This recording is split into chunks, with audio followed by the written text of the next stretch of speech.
Lembre-se de como, na mitologia grega, Poseidon controlava os mares, regendo suas ondas e sua tranquilidade. Essa visão dual do oceano na consciência humana leva a profundas reflexões sobre o nosso lugar nesse mundo. À medida que nos aprofundamos no estudo do oceano, não descobrimos apenas novas espécies e ecossistemas, mas também a nós mesmos, nossos medos, desejos e aspirações. O oceano guardará nossos sonhos da mesma forma que guarda seus segredos. Boa noite, e que o som das ondas invisíveis acalente você, mergulhando em um mundo onde cada momento está cheio de enigmas, aguardando seu momento. As the bathyscaphe Trieste began its descent into the Mariana Trench, the crew experienced a tension that could be cut with a knife. At a depth of over 11,000 meters, the cold water exerted a force on the vessel's hull exceeding 800 atmospheres. Jacques Picard and Don Walsh, confined in a cramped cabin barely large enough for two people, felt not only the physical pressure, but also the psychological strain. Every centimeter of space around them was filled with complex equipment, and the sound of water churning outside created the sensation that nature itself was trying to force its way in. Imagine this. Behind the porthole, absolute darkness reigned, and the only source of light was the faint glow of the instruments, pulsing in rhythm with their hearts. With each second of descent, the water temperature dropped, and the cold became increasingly palpable, as if the water itself was reminding them of the unforgiving environment they were in. Intriguingly, despite these conditions, the dive was planned to last around 5 hours, requiring not only physical endurance, but also extraordinary concentration. As the bathyscaphe descended deeper, they witnessed the world around them change. Light faded, and pressure increased, as if they were descending into another reality. When Trieste reached the bottom, silence descended in the cabin, so oppressive that it seemed even breathing could disturb it.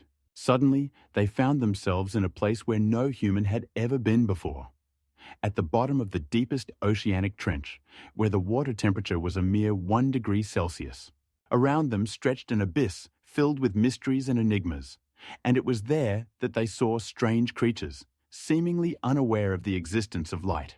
What is it like to be one of the first people to reach the bottom of the ocean, where pressure is hundreds of times greater than atmospheric pressure? The moment they saw these enigmatic inhabitants contracting in the darkness became the climax of their expedition. Behind the porthole, amidst the gloom, they saw unusual forms of life that did not exist on the surface, their bioluminescent bodies glowing in the darkness like stars in the night sky. This expedition not only opened new horizons for science, but also demonstrated that the world of oceans is full of surprises we never imagined. And the most astonishing thing? At the bottom of the Mariana Trench, the pressure is such that water can exist in a state that defies explanation. This is the mysterious boundary between our world and the depths of the ocean. The Mariana Trench, located in the western part of the Pacific Ocean, is the deepest place on Earth, reaching a depth of 10,900 meters, nearly 3 times the height of the highest mountain on Earth, Mount Everest. The trench is situated between the Mariana Islands and the Japanese archipelago, giving the impression of an impregnable natural fortress hidden from human eyes. The first documented exploration of this mysterious depth occurred in 1861, when the ship Challenger made measurements and discovered its incredible dimensions. However, the real sensation occurred in 1960 when the crew of the submarine Trieste descended to the bottom of the trench and encountered pressure exceeding 800 atmospheres. A pressure so great that it could crush any modern ship like an aluminum can. The temperature at the bottom of the trench fluctuates around 0 degrees Celsius, creating conditions in which life can exist only in the most unusual forms. Scientists have discovered that even in these extreme conditions, organisms capable of surviving in harsh environments, such as amphipods reaching the size of a human hand, exist. A truly astonishing fact that challenges our understanding of life on Earth. But what is even more remarkable is that in the Mariana Trench, unusual chemical compounds and microorganisms were found that could provide insights into the origins of life on our planet. With each new study, more fascinating details are revealed, and scientists continue to hope for new forms of life that can exist in these terrifying conditions. And you know what is most astonishing? The trench remains almost unexplored, and each new descent is a step into a world where the laws of nature operate according to their own rules, and mysteries await discovery. Imagine this. 95% of the world ocean remains unexplored, while we easily send spacecraft to the moon and study its surface. Have you ever considered that we know more about the craters on the moon than about the deep-sea canyons on our own planet? Only 17% of the ocean depths have been explored using modern technologies that allow us to peer into the most inaccessible corners of the cosmos. For instance, in the 21st century, more than 100 satellites were launched into lunar orbit, but only about 1% of the ocean floor has been mapped in detail. Did you know that the deepest point on Earth, the Mariana Trench, reaches a depth of around 10 kilometers, and only a few research expeditions have dared to venture there? To date, only 8 expeditions have reached the bottom of this abyss, each bringing with them the latest technologies, which, unfortunately, cannot cover even a small fraction of the ocean's expanse. For example, in 2014, a research team used the submersible Donald Cole to film video at a depth of 9,000 meters. But even this did not provide a complete picture of what lies hidden in these dark waters. It is intriguing that there are still mysteries that remain unsolved, which may contain unique organisms and ecosystems capable of surviving in conditions beyond our comprehension. While astronauts study the composition of the moon, it seems we have forgotten that beneath our feet lie oceans full of mysteries. For instance, for every square kilometre of ocean floor, only 1 square centimetre has been thoroughly studied. And the most astonishing fact? Around 30% of the oxygen we breathe is produced by marine plants that inhabit these unexplored depths. These facts underscore how much we still do not know about our planet, despite all our technological advancements. Isn't that intriguing? Deep-sea ecosystems are indeed alien worlds, subjected to pressures of up to 800 atmospheres, where life thrives in conditions that seem utterly impossible. Temperatures in these places can drop to -20 degrees Celsius, and there is no light at all. But what is most astonishing? These ecosystems exist at depths of more than 10 kilometers, where sunlight never reaches and darkness reigns supreme. To survive in such conditions, organisms have evolved remarkable abilities. Some can produce their own light sources through bioluminescence, which appears like magic in this dark world.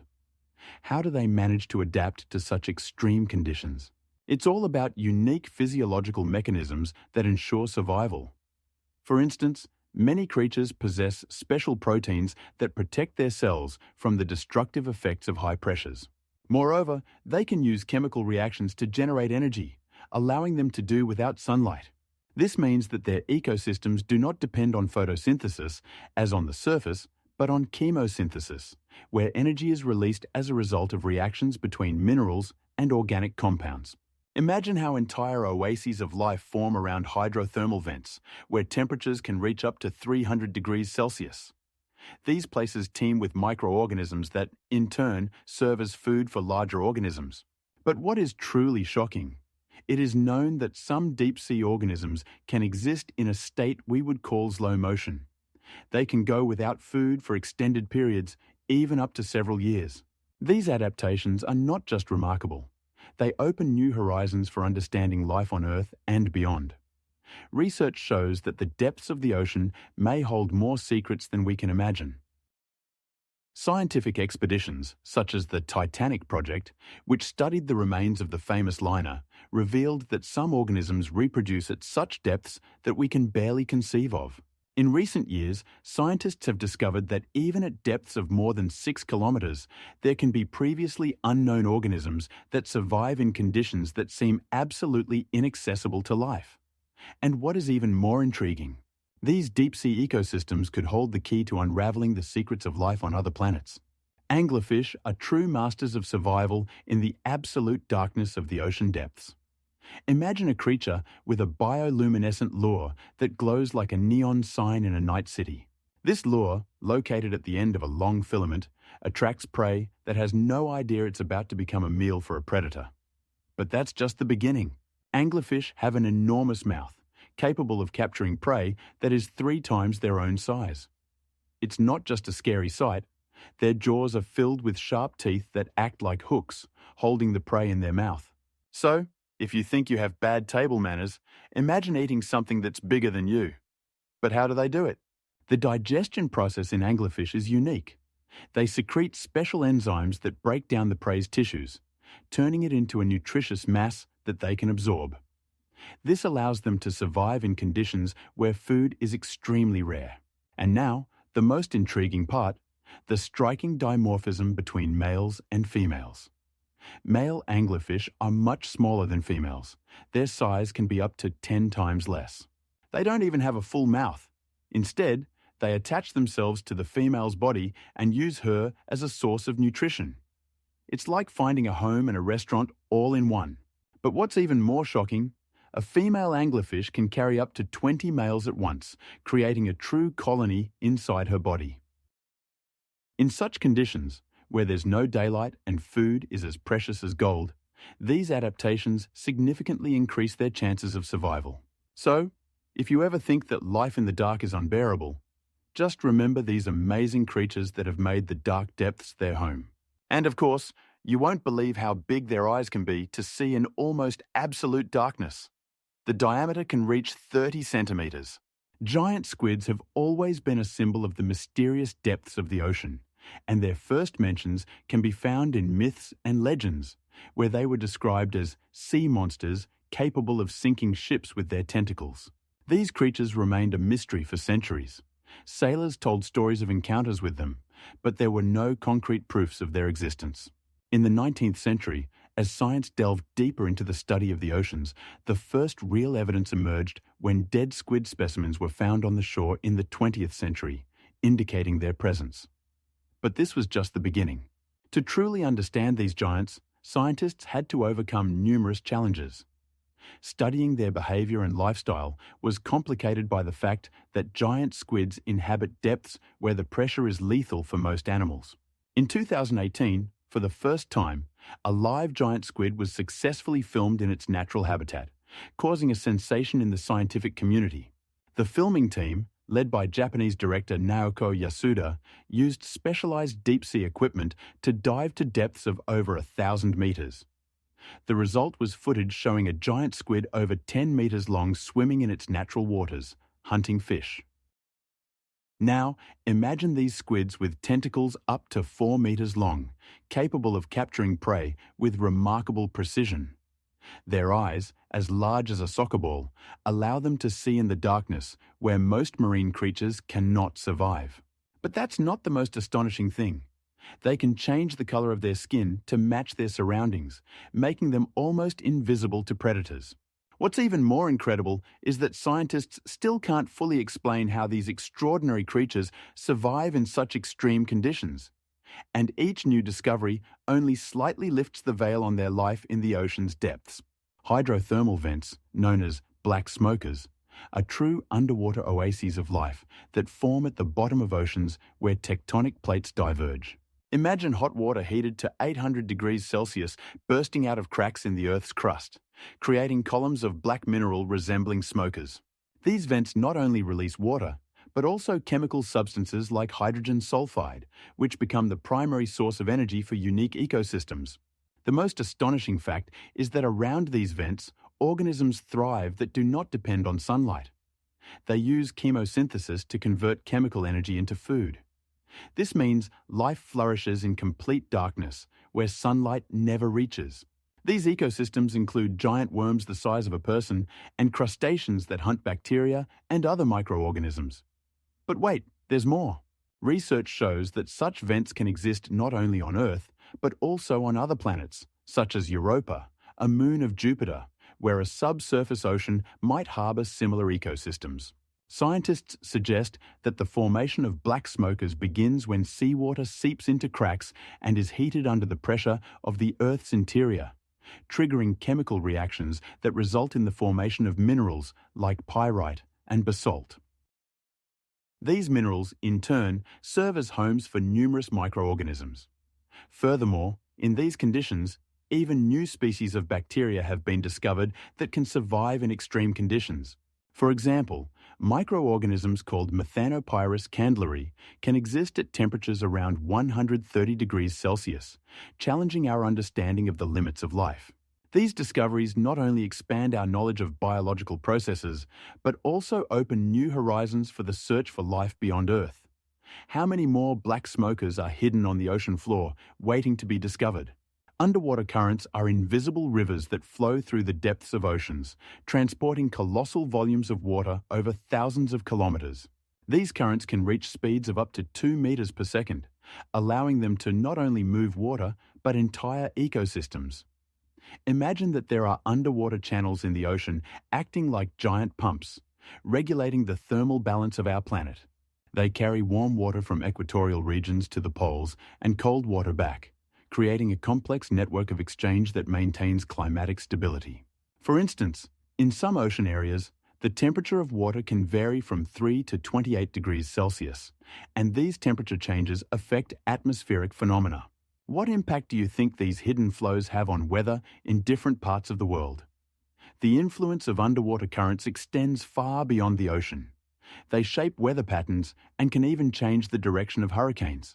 Research shows that underwater currents contribute up to 30% to the overall thermal balance of the Earth, thereby affecting agriculture and ecosystems on land.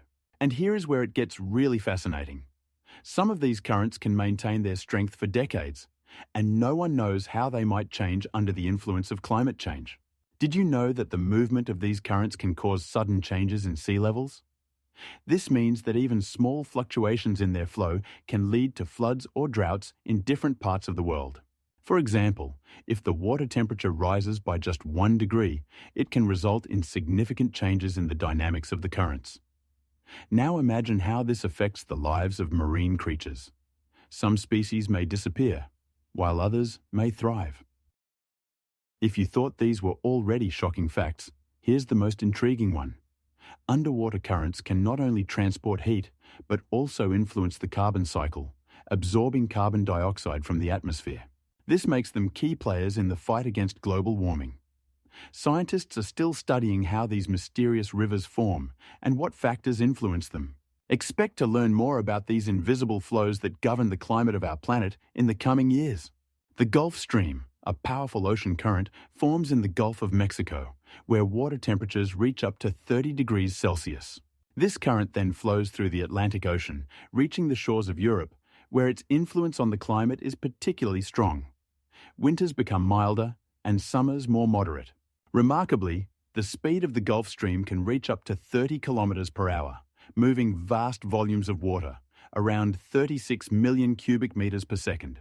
It's as if a river, 10 times larger than the Amazon, flowed continuously in one direction. But that's not all. The Gulf Stream not only warms the climate of Northwest Europe, but also influences marine ecosystems, supporting the diversity of marine life. And here's where it gets really interesting. Historians and climate scientists propose theories about the possible weakening of this current. For instance, some studies suggest that global warming could lead to changes in its direction or even its complete disappearance. Can you imagine the consequences? If the Gulf Stream slows down by just 10%, it could result in a significant cooling in Western Europe and a rise in sea levels on the eastern coast of the United States. Picture this: London with winter temperatures like Toronto and New York facing annual floods. But don't think this is just speculation. 80% of climate scientists agree that changes in the Gulf Stream could occur in this century, and this is due to the increased freshwater from melting glaciers. Have you ever considered how this might affect weather patterns worldwide? While some countries may suffer from droughts, others could face the threat of floods. And the most shocking part, the Gulf Stream may not be the only current to change. Research shows that a whole range of other ocean currents could also be at risk. Scientists continue to study this phenomenon to understand the potential severity of the consequences. Ahead of us lie new discoveries about how oceans shape the climate on our planet. Deep ocean currents in the Southern Ocean, encircling Antarctica, generate water masses that play a crucial role in the global circulation system. This current, known as the Antarctic Circumpolar Current, moves at speeds of up to 50 centimeters per second and covers more than 30,000 kilometers. It connects the waters of all oceans, influencing their temperature and salinity. But that's not all. This current actively absorbs carbon dioxide from the atmosphere, helping to regulate the planet's climate. Studies show that this current can absorb up to 30% of CO2, significantly slowing down global warming. However, if this current weakens, the level of carbon dioxide in the atmosphere could rise sharply. This could happen due to temperature changes affecting the density of water and, consequently, the strength of the current.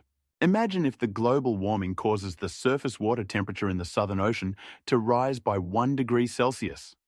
This could alter the dynamics of the current, leading to catastrophic consequences for ecosystems. In light of this, an increasing number of scientists are sounding the alarm. It is expected that within the next 30 years, the speed of the current could decrease by 15%.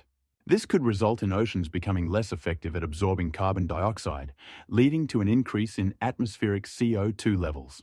And here's the most astonishing part. Changes in this current could affect weather conditions not only in Antarctica, but also on other continents, including Europe and North America. For example, if the current slows down, it could cause a sharp cooling in Europe, where the climate depends on the warm waters carried by this current. Thus, the influence of this current can extend thousands of kilometers from its source. These changes could have unexpected effects on biological diversity, as many marine species depend on stable temperature and salinity. Scientists are already observing changes in the migration patterns of fish and other marine creatures, which could be at risk. Scientific assessments show that some species could disappear within a few decades. And while we think about how to preserve the environment, we need to pay attention to these hidden but vital currents that maintain the balance on our planet. And do you know that the rate of change could be so rapid that we may not have time to adapt to the new conditions? The Bermuda Triangle. This geographical zone extends between Miami, the Bermuda Islands, and Puerto Rico, covering an area of approximately 1 million square kilometers. In this mysterious region, over 1,000 registered disappearances of ships and aircraft have occurred, creating an atmosphere of mystery and intrigue. Do you know that since the first mentions of the Bermuda Triangle in the mid-20th century, this area has become the subject of numerous theories and speculations? There are versions about magnetic anomalies that can confuse navigational instruments, and about underwater volcanoes that can create powerful waves, but none of these hypotheses could explain all the disappearances. Interestingly, in this region, unusual weather phenomena are often observed, such as sudden hurricanes and strong storms that can develop in just a few hours. In just one day in the Bermuda Triangle, changes in atmospheric pressure can turn a calm sea into a raging one. But that's not all. Underwater reefs that lie beneath the surface can be a trap for ships, often leading to their sinking. Local fishermen and sailors tell stories of strange lights and sounds coming from the depths, which scientists have yet to explain. Some believe that underwater currents in this area are unstable and can suddenly change direction, causing ships to make uncontrolled maneuvers. To this day, it remains unclear why this part of the ocean attracts the attention of researchers and adventurers.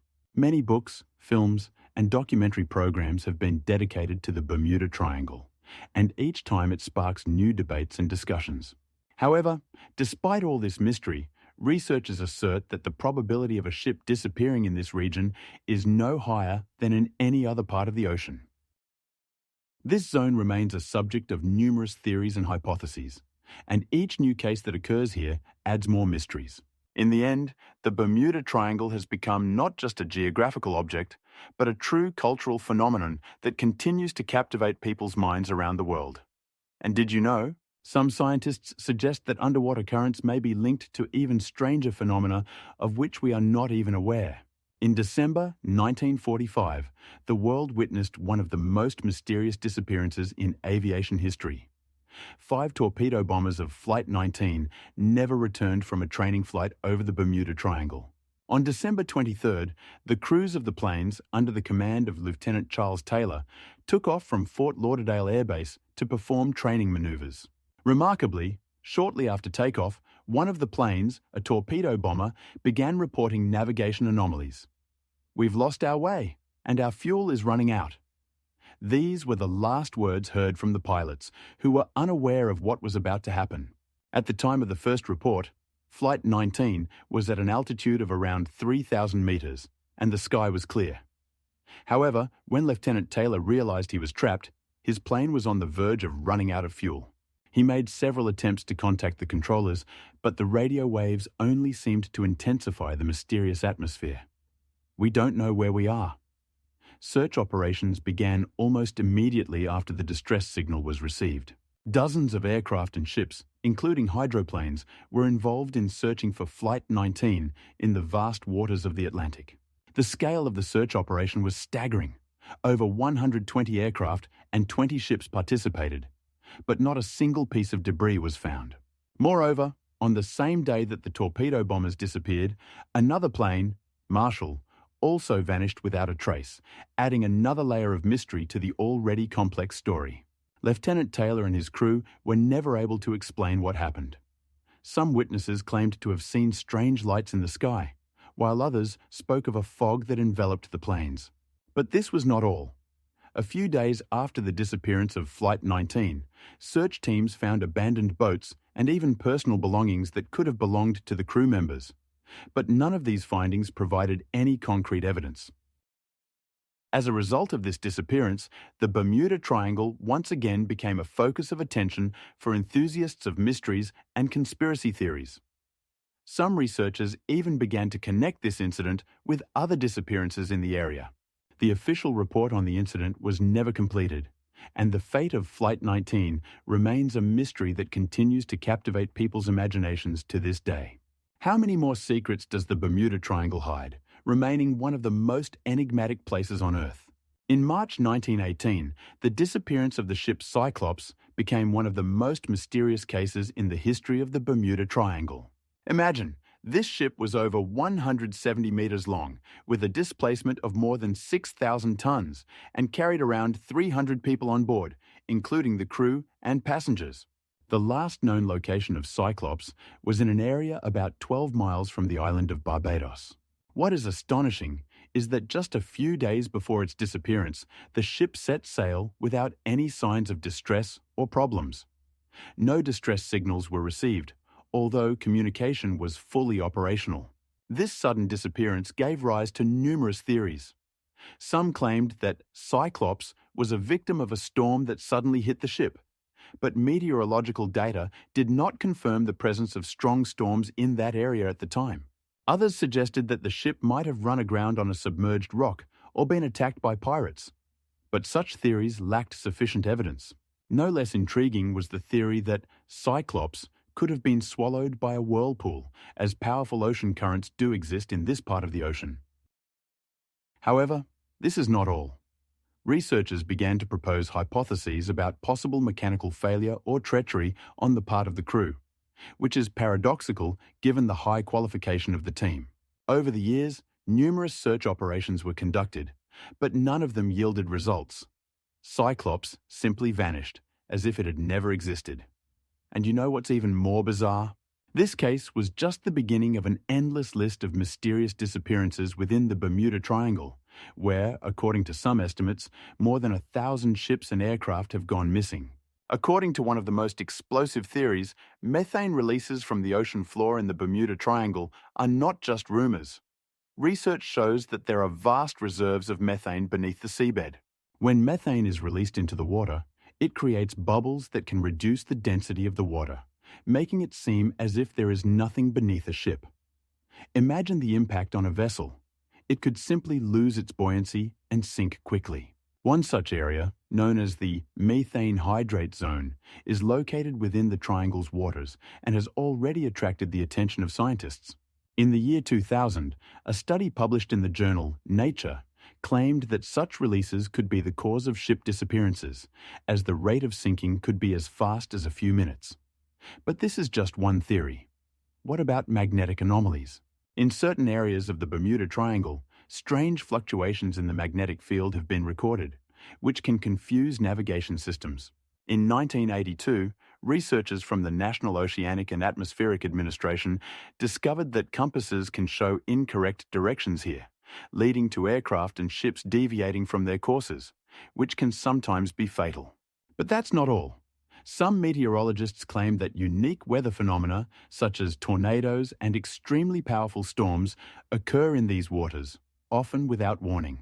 In 1986, a sudden deterioration in weather conditions led to the crash of 6 planes within just a few hours.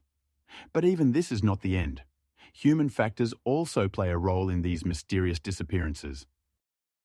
Stressful conditions, crew inexperience, and inadequate training can lead to catastrophic outcomes, especially in rough seas or poor visibility. One of the most notorious incidents occurred in 1954 when the cargo ship Senator sank due to the incompetence of the crew, highlighting how human error can be a decisive factor in these waters. And what's even more shocking, all these factors can interact with each other, creating ideal conditions for tragedies that continue to baffle scientists and researchers. Have you heard of the sea devil? This mysterious oceanic phenomenon, known as the Dragon's Hole, is a powerful whirlpool that can drag objects, even entire ships, underwater. The water in this area spins so fast that it seems as if the very elements are playing with their victims. Did you know that the speed of the current in such whirlpools can reach 30 kilometers per hour? This is enough to pull even the heaviest object into the depths. In the folklore of many cultures, the sea devil represents the forces of nature that are beyond human control. In ancient Greek myths, it was compared to Poseidon, the god of the seas, who could cause storms and whirlpools to punish disobedient sailors. But that's not all. In Japanese folklore, there are legends of killer rocks that drag ships into their depths, much like the sea devil that craves victims. It's interesting to note that in some cultures, such whirlpools were considered gates to another world, places where spirits and deities reside. Imagine the fear of sailors as they gazed at the churning water, believing they were about to encounter something supernatural. Research shows that such whirlpools form due to the combination of strong currents and geographical features. Imagine how underwater mountains can create ideal conditions for their formation. In some places, these natural phenomena can even lead to the disappearance of ships. Statistics indicate that around 7% of all recorded maritime disasters occur in such whirlpools. What's even more shocking? In some cases, whirlpools can form as a result of human activity, such as changes in global climate that affect ocean currents. This means that more and more people may encounter the sea devil in the future. At some point, even the most intrepid adventurers might find themselves trapped in one of these whirlpools, where reality and myth become one. And who knows what secrets the ocean's depths hold, waiting for the right moment to reveal them. Maelstrom, or Maelstrom, as it is called by local residents, is one of the most famous whirlpools in the world, located between the islands of the Lofoten archipelago and the mainland of Norway. Imagine, on an area equal to 2 football fields, such water spirals occur that their diameter reaches 30 meters. This whirlpool is formed due to the interaction of powerful marine currents and tides, creating a unique natural phenomenon. The speed of the current in the maelstrom can reach 30 kilometers per hour, and these are not just numbers. Such a current can drag even large ships into its depths, leaving them without a chance of salvation. The influence of tides on the intensity of the whirlpool is simply colossal. During strong tides, the power of the maelstrom increases so much that its spirals become even more deadly and captivating. But that's not all. An interesting fact: the whirlpool is active twice a day, synchronizing with the tides, making it predictable, but at the same time, dangerous. From a geographical point of view, the maelstrom is located in bays surrounded by high cliffs and green islands, creating a mesmerizing contrast with the turbulent waters. In literature, the maelstrom gained its popularity thanks to such geniuses as Edgar Allan Poe and Jules Verne, who described it as a symbol of chaos and the unknown. In Poe's story, The Telltale Heart, the maelstrom serves as a metaphor for human fears and unknown depths, while Verne in 20,000 Leagues Under the Sea describes the whirlpool as a place where nature's forces and human forces collide, causing amazement and fear. Both authors skillfully convey the sense of abyss and unpredictability inherent in this natural phenomenon.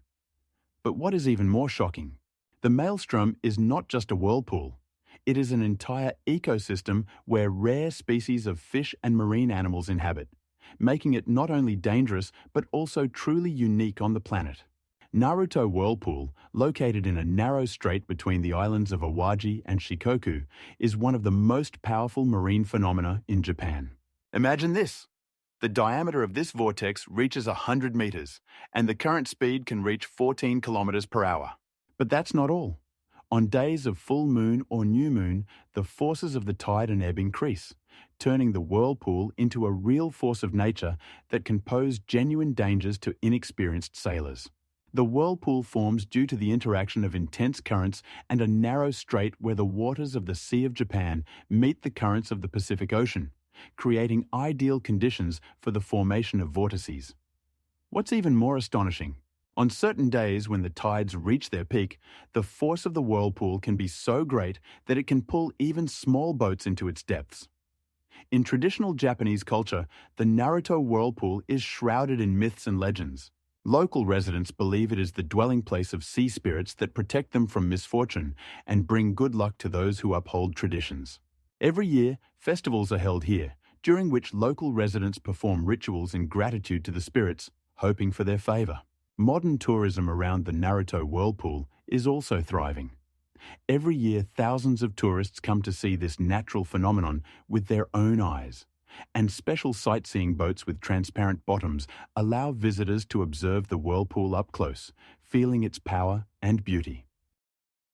Imagine these vortices spinning, creating spirals of water that sparkle in the sun, drawing attention and creating a mesmerizing spectacle. The Naruto whirlpool has become a symbol of the region and has even entered literature and art, inspiring artists to create works that reflect its mysterious nature. And the most remarkable thing?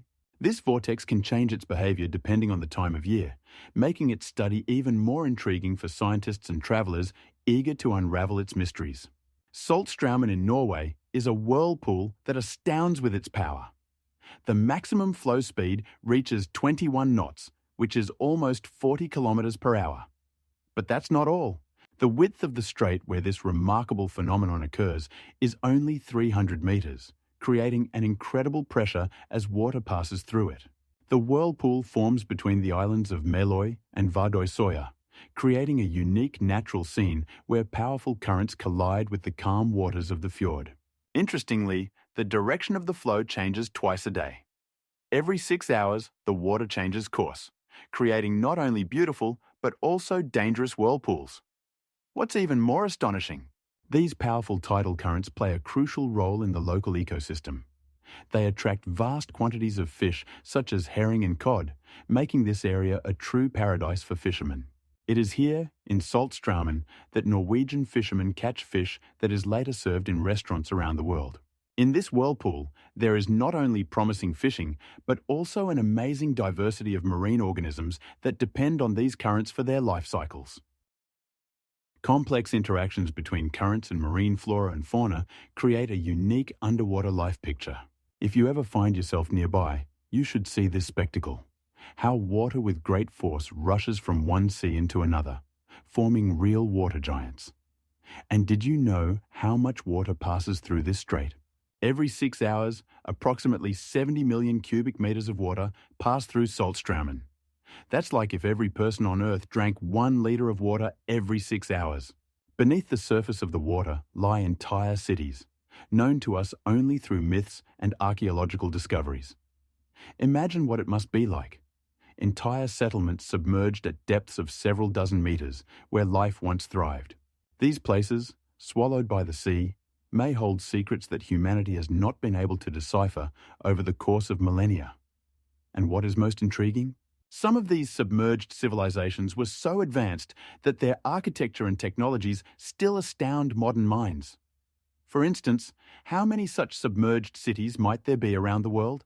Researchers estimate that there are tens of thousands of ancient settlements hidden beneath the oceans and seas that we have yet to discover. These places could be true time capsules, preserving artifacts that tell us about the lives of people who once inhabited these lands. We are talking about statues, ceramic vases, and even entire buildings that can give us insight into the social and economic structures of lost cultures. In some cases, these submerged cities have turned out to be treasure troves of information. For example, Underwater research shows that they contain not only everyday items, but also remnants of food that give us an idea of what people ate in those distant times. And here arises the question, how could such civilizations disappear? The causes could be varied, from natural disasters to climate change. But each time we uncover new underwater finds, we witness how history can be reinterpreted. And now imagine that in one of these discoveries, artifacts might be found that change our understanding of human history. What is even more shocking? Some of these submerged settlements could have existed simultaneously with known civilizations, and we simply lack the evidence to confirm this. Numerous underwater expeditions have already discovered traces of such settlements, but many of them remain unexplored. Each new step in the study of these submerged worlds opens doors to mysterious epochs about which we were not even aware. Perhaps the most astonishing thing is that as technology advances, we begin to see these submerged cities from a new perspective. With the help of underwater drones and scanners, we can peer into places that were once inaccessible. And if you think this is the limit, keep an eye on the latest research. Each year, scientists find more and more evidence of the existence of submerged civilizations, and this could completely change our understanding of the past. The oceans still hold mysteries waiting to be revealed.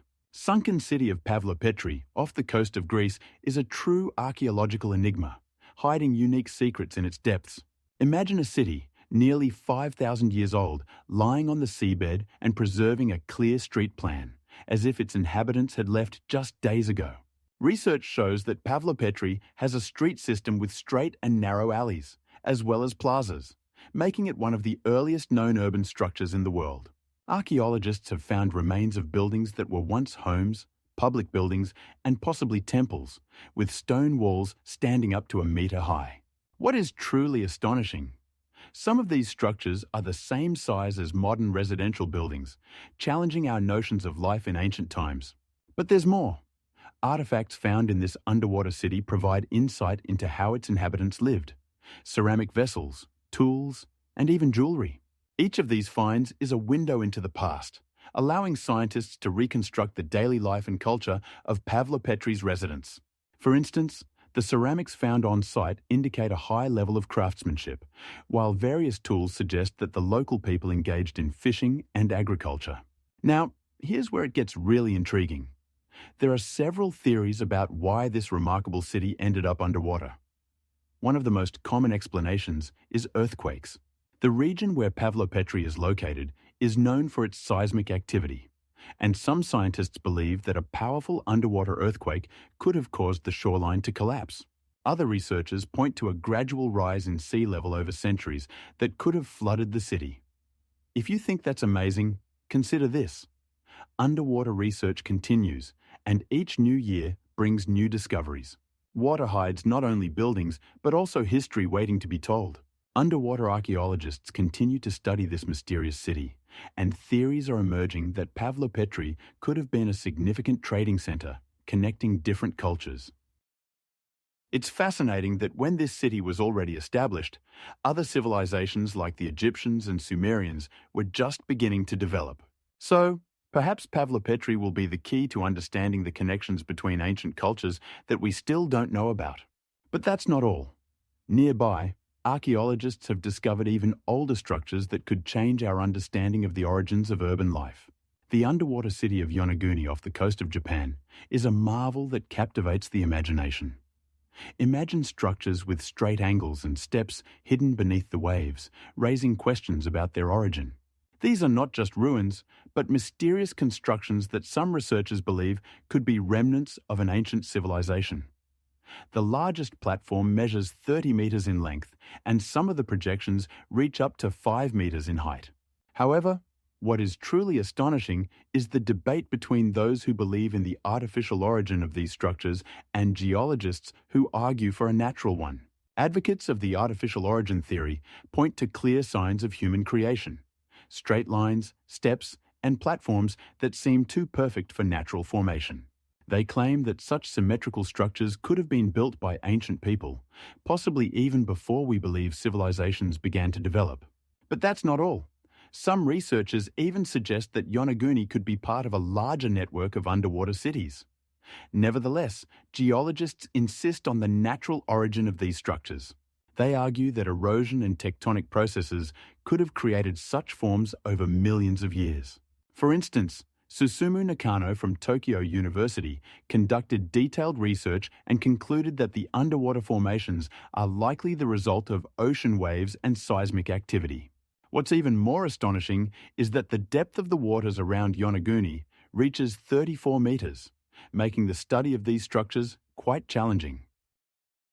But what's even more intriguing is the discovery of fossils in the area of the find, which could shed light on the ecosystem of that time. Some samples date back approximately 10,000 years, challenging our understanding of the development of human communities. There is even a suggestion that these fossils could be connected to myths about sunken civilizations like Atlantis. It's fascinating that the underwater city remains an unsolved mystery, and despite the ongoing debates, its enigma continues to attract researchers and tourists. The world-famous sunken city of Herakleion, also known as Thonis, remains one of the most intriguing archaeological discoveries in Egypt, and its history of discovery is remarkable. In the early 2000s, a group of underwater archaeologists, led by Frenchman Francis Chevalier, began exploring the waters around the modern city of Abu Qir, where it was believed that the ruins of this ancient port lay. Their efforts bore fruit. In 2001, researchers discovered stunning artifacts that had been submerged more than 30 meters underwater. Among them were monuments, magnificent temples, and statues of pharaohs, as well as images of gods who once served as guardians of this thriving city. And here is where things get really extraordinary. The discovered statues reached 3 meters in height and were adorned with detailed hieroglyphs that recounted the lives of the city's inhabitants. But what is even more astonishing, inside the sunken ships found on the seabed, there were not only cargo goods, but also valuable items such as glass amphoras and coins, which helped researchers better understand the economy and culture of this port. Herakleion was not just an ordinary city. It hosted important religious rituals connected to the cult of the goddess Isis, as evidenced by the surviving temples built from local limestone. But what happened to this important port? The reasons for its submersion remain a topic of heated debate among scholars. Some believe it could have been due to strong earthquakes that shook the region, while others suggest that coastal erosion and changes in water levels played a role. Each new year brings additional finds, and archaeologists continue to explore the underwater ruins, uncovering new artifacts that shed light on the life of Herakleion. For example, in 2013, remains of a massive altar were found, indicating the scale of religious festivals held in this city. Imagine what other secrets might still be hidden beneath the waves. Each discovery opens new horizons for the study and understanding of ancient history. And the most extraordinary thing? This sunken city may still contain treasures waiting to be discovered. Sunken ruins of Dwarka on the coast of India present an incredible example of architectural heritage linked to the legendary city from the epic Mahabharata. These underwater structures, estimated to be over 9,000 years old, were discovered in the 20th century and have since become the subject of numerous studies. Imagine this. Massive stone walls form entire streets and squares, reminiscent of the architectural styles characteristic of advanced urban civilizations. But this is not the most astonishing part. The geometric layout of these ruins is breathtaking. They are precisely oriented to the cardinal directions, with meticulously designed waterways and drainage systems that demonstrate a high level of engineering skill for their time. Scientists have calculated that the area of the submerged Dwarka covers more than 120 hectares, equivalent to an entire modern city submerged in the ocean depths. These ruins also shed light on the mythical tales of Dwarka, where, according to legends, the god Krishna ruled. What is even more astonishing? During excavations, artifacts such as pottery and tools were found, indicating the development of trade and navigation in this region, which challenges traditional views on the chronology of urban civilizations in South Asia. These findings suggest that the inhabitants of Dwarka could have had connections with other cultures, including those of Mesopotamia and Egypt, which redefine our understanding of ancient trade routes. Scientists claim that underwater research on Dwarka could fundamentally change our understanding of early cities and their role in the development of human civilization. And what do you think they will find in the next excavations? Sunken ships serve as true underwater museums, preserving silent witnesses to history. These giants, resting on the ocean and sea floors, often remain in their original state thanks to unique conditions in the depths of the sea. The temperature of the water, pressure, and lack of oxygen slow down the processes of decomposition. Such circumstances allow researchers to find the remains of ships that have lain on the bottom for hundreds and even thousands of years. For instance, in the northern part of the Atlantic Ocean, sunken vessels become real-time capsules, preserving not only the structure itself, but also personal belongings of sailors that can tell us about their way of life and culture. Did you know that on the bottom of the Baltic Sea, one can find ships that sank in the 17th century, and their condition is often such that they can be studied without prior conservation? It is astonishing, but some of these ships have preserved their sails, and even details such as wooden elements and metallic artifacts. Archaeologists often describe such finds as time-capsulated, and their study opens windows into the past, allowing us to understand how trade routes and marine navigation developed. But this is not the most extraordinary thing. Some ships that sank in stormy waters become homes for amazing ecosystems. Marine organisms, such as corals and mollusks, encrust the ship's structures, creating new biotopes that attract fish and other marine creatures. This not only enhances the interest in underwater archaeology, but also makes these places important for the preservation of biological diversity. Did you know that underwater expeditions to such sunken ships can reveal secrets of ancient shipbuilding technologies? Sometimes, on such ships, one finds weapons and materials that had no counterparts in other archaeological finds. But this is not all. Sunken ships can tell stories of tragedies and victories, wars and trade, people who once crossed oceans in search of new lands and riches. Each such study can lead to unexpected discoveries, and scientists continue to find new ways to study these underwater museums. Just imagine how many secrets are hidden in the depths that we have not yet explored. At a depth of 3,800 meters on the bottom of the Atlantic Ocean lies the sunken Titanic, its condition evoking both awe and shock. Once a majestic and proud ship, it is now slowly disintegrating under the influence of bacteria and salts that actively feed on its metal. Scientists have determined that every 8 years, the overall condition of the Titanic deteriorates by 25%. The steel structures that were once robust are now crumbling, leaving only ghostly remnants of its former glory. 8 million microbes, known as Halomonas titanici, actively decompose the metal, giving it a brownish hue and creating visible damage. But this is not all. Visually, the Titanic appears as a gigantic sculpture covered in corrosion, with debris and remnants of furniture serving as reminders of the tragic fate of its passengers.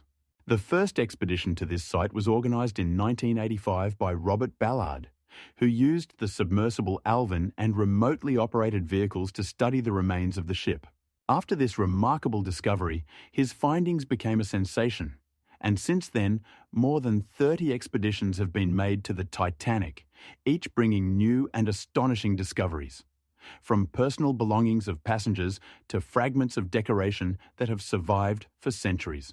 But with each new dive, the question arises, how long will this place remain a marine memorial? And what can we do to preserve it?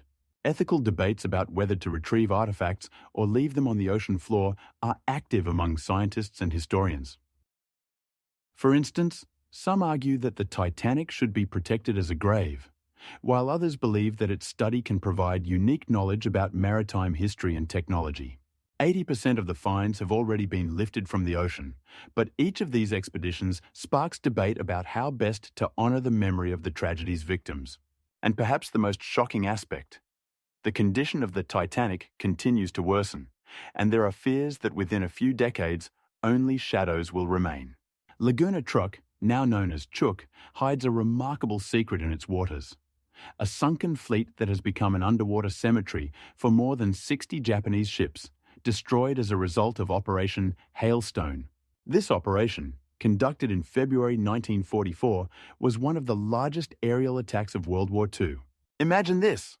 American military aircraft destroyed over 150 aircraft and sank numerous ships, including battleships, destroyers, and submarines, in just a few days. The most astonishing aspect of this battle is that the sunken vessels now serve not only as a memorial, but also as a museum on the ocean floor. The water depths of this lagoon have become an ideal place to preserve these historical artifacts, as the water temperature varies from 21 to 26 degrees Celsius, and the high salinity slows down destructive processes. As a result, one can see not only the hulls of ships, but also entire ecosystems that have formed around these metallic giants. Divers from all over the world come here to explore these sunken ships. Among them are the aircraft carrier Kaga, which was one of the most powerful ships in the Japanese fleet before it was sunk, and the cruiser Atago, which was a direct victim of a bomb hit.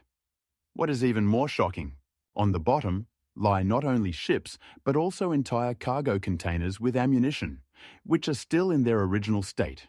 These underwater remains are not just monuments, but real-time capsules that preserve history. And of course, many divers experience intense emotions when they swim past rusty debris that once served as homes for sailors. Underwater expeditions to Laguna Truk become true dives into history, where every corner tells a story of battles and losses. This place is not just a cemetery, but a symbol of endurance and tragedies that occurred in the waters of the Pacific Ocean. And what is most astonishing? Many of these sunken ships still hold secrets waiting to be discovered. The ship Vasa became a symbol not only of Swedish might, but also of the tragedy that occurred in an instant. In the 16th century, it was one of the most powerful warships of its time, measuring 32 meters in length, with 2 decks and more than 60 guns. However, on its maiden voyage on August 23, 1628, it sank just minutes after departing from Stockholm. The causes of the disaster were not straightforward. Insufficient hull width, overloading, and errors in navigation, as well as insufficient testing before sailing into open waters. Imagine the horror of the crew of 300 men as they watched the ship lean and sink, taking with it not only people, but also treasures that were meant to symbolize Sweden's power. For 333 years, Vasa lay at the bottom of the Baltic Sea in pristine condition, thanks to the cold water and low oxygen content, which prevented the wood from rotting. The underwater conditions allowed not only the structure of the ship to be preserved, but also many artifacts, including personal belongings of the sailors and even the cannons used on board.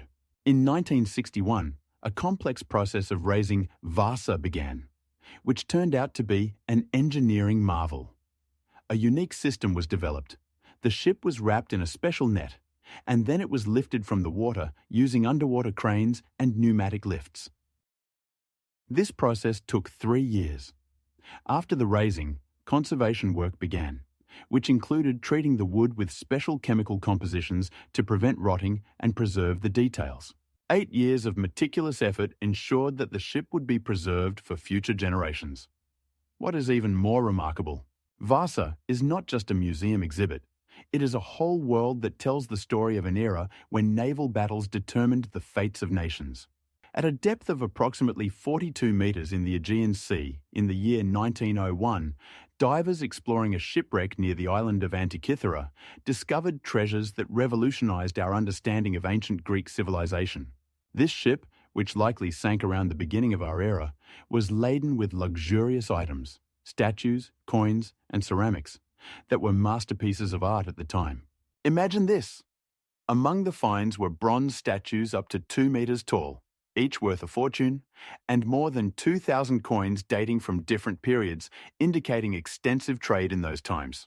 But amidst all this splendor, the most intriguing discovery was the Antikythera mechanism, an ancient analog computer that astounded scientists with its complexity.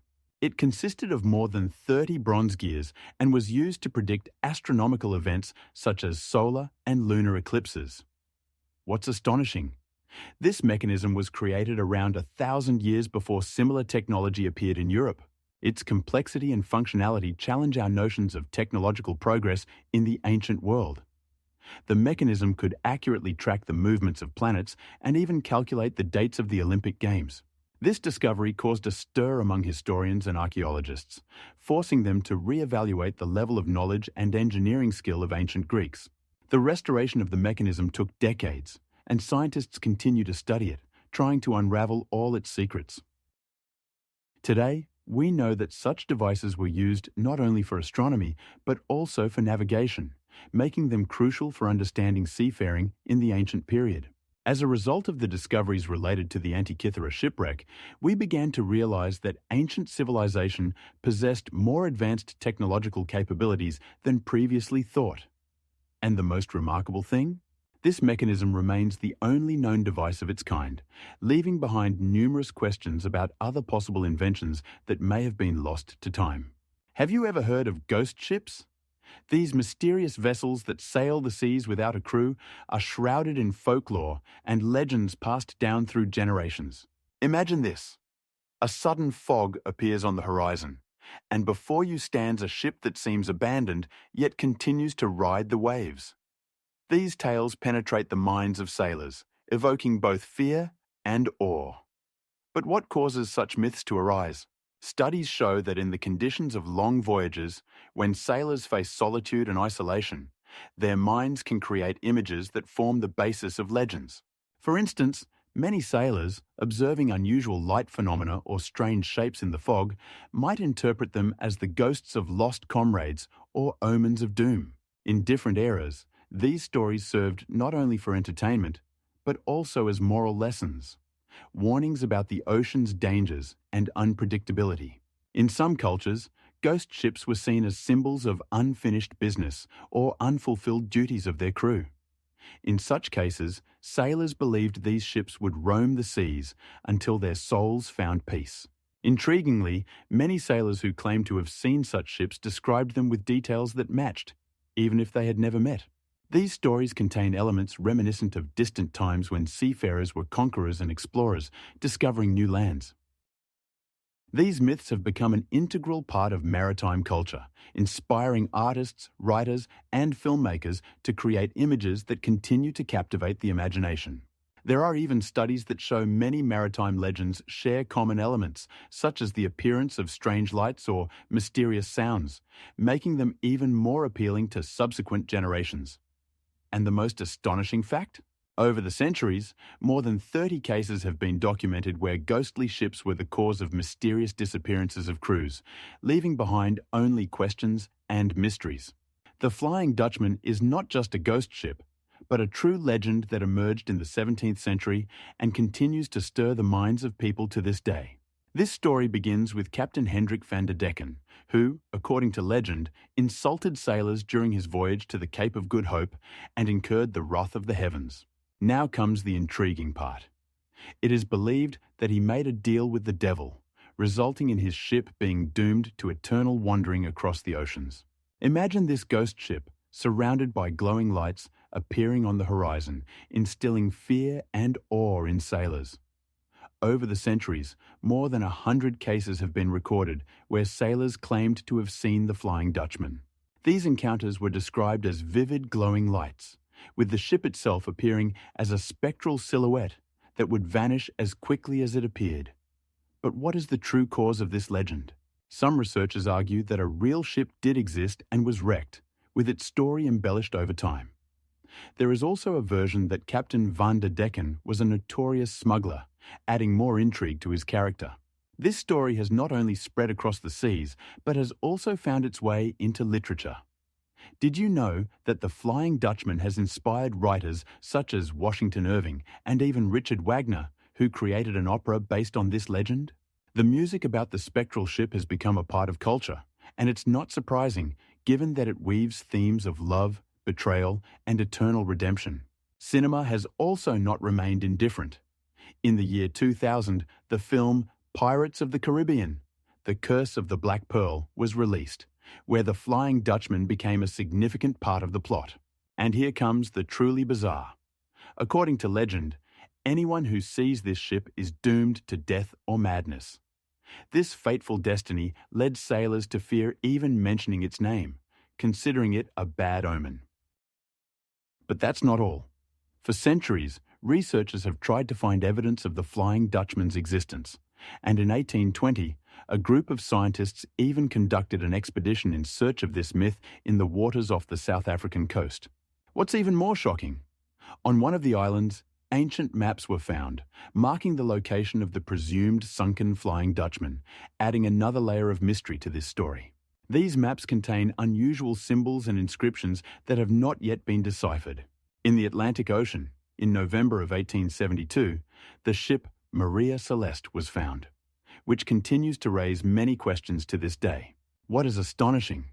When it was discovered, there was no one on board, but the ship was in perfect condition, as if it had just been left. Upon inspecting the ship, Captain George Devey, who stumbled upon it, noticed that all the sails were unfurled, and the ship was drifting with the current as if it were being steered. But the most peculiar thing, the table in the kitchen was set with uneaten food, including hot dishes and open bottles of wine. However, there was no trace of the crew or the lifeboat, the only means of salvation. This fact has been the basis for numerous theories that are still discussed today. Some researchers suggest that the crew could have been victims of a pirate attack, but no signs of a fight were found, and the crew's personal belongings remained in place. Other theories propose that the crew might have been poisoned by fumes from the alcohol stored in the hold, where the cargo was kept. In this case, as some experts claim, the high concentration of alcohol in the air could have caused hallucinations, leading to the crew's strange behavior. But that's not all. There is also a theory that the ship could have been caught in a severe storm, and the crew, frightened, abandoned Maria Celeste without a lifeboat, which seems quite strange. Intriguing is the fact that over 150 crates of alcohol and 6,000 cigars were found in the hold, the cargo that would not have been left unguarded. Soon after the discovery of Maria Celeste, speculations about its fate began, and even theories about ghosts that supposedly lived on board emerged. 80 years later, in 1953, another strange event occurred. Another ship, Clementina, found Maria Celeste on the ocean floor, but it was in a torn state. Remarkably, to this day, no one can definitively say what happened to the crew. Perhaps the truth lies in the mysterious depths of the sea, where forgotten secrets still await their discoverers. The schooner, Carroll A. Deering, was discovered off the coast of North Carolina in 1920, and this event became a true mystery for maritime researchers. Imagine this: a ship stranded on a reef, with fully open sails, but no one on board. The last known contact with the ship occurred the day before its discovery, when Captain William H. Brown sent a distress call via radio due to a severe storm. However, he did not wait for a response. When Carroll A. Deering disappeared, its crew of 5 men went missing, and no one ever found out what happened to them. Upon inspecting the ship, it was found that there was no food in the cabins, and there was uncooked food left on the table, as if the crew had left in a hurry.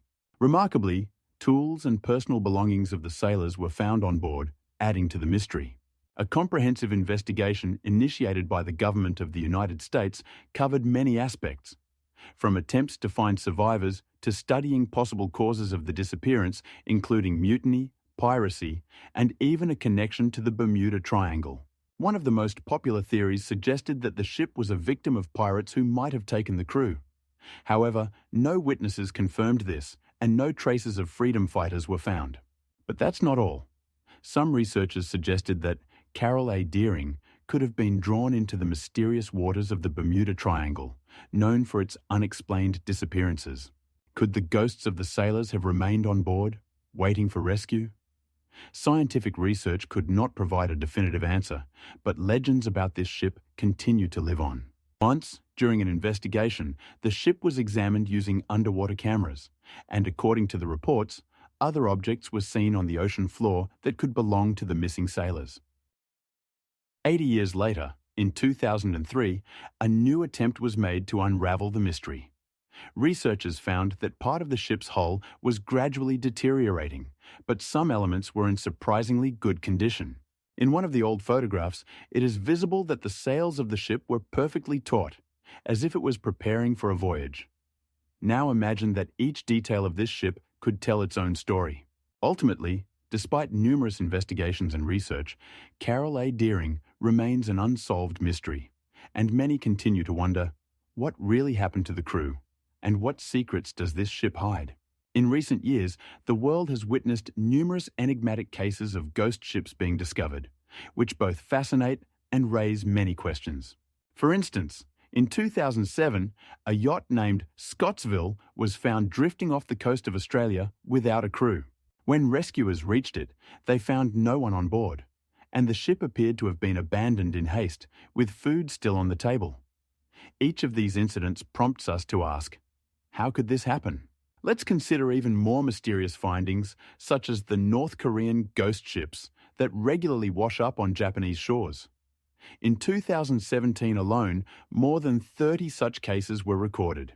These vessels, often in a state of disrepair, serve as eerie and frightening symbols, fueling rumors about secret operations and the dire situation of North Korean citizens.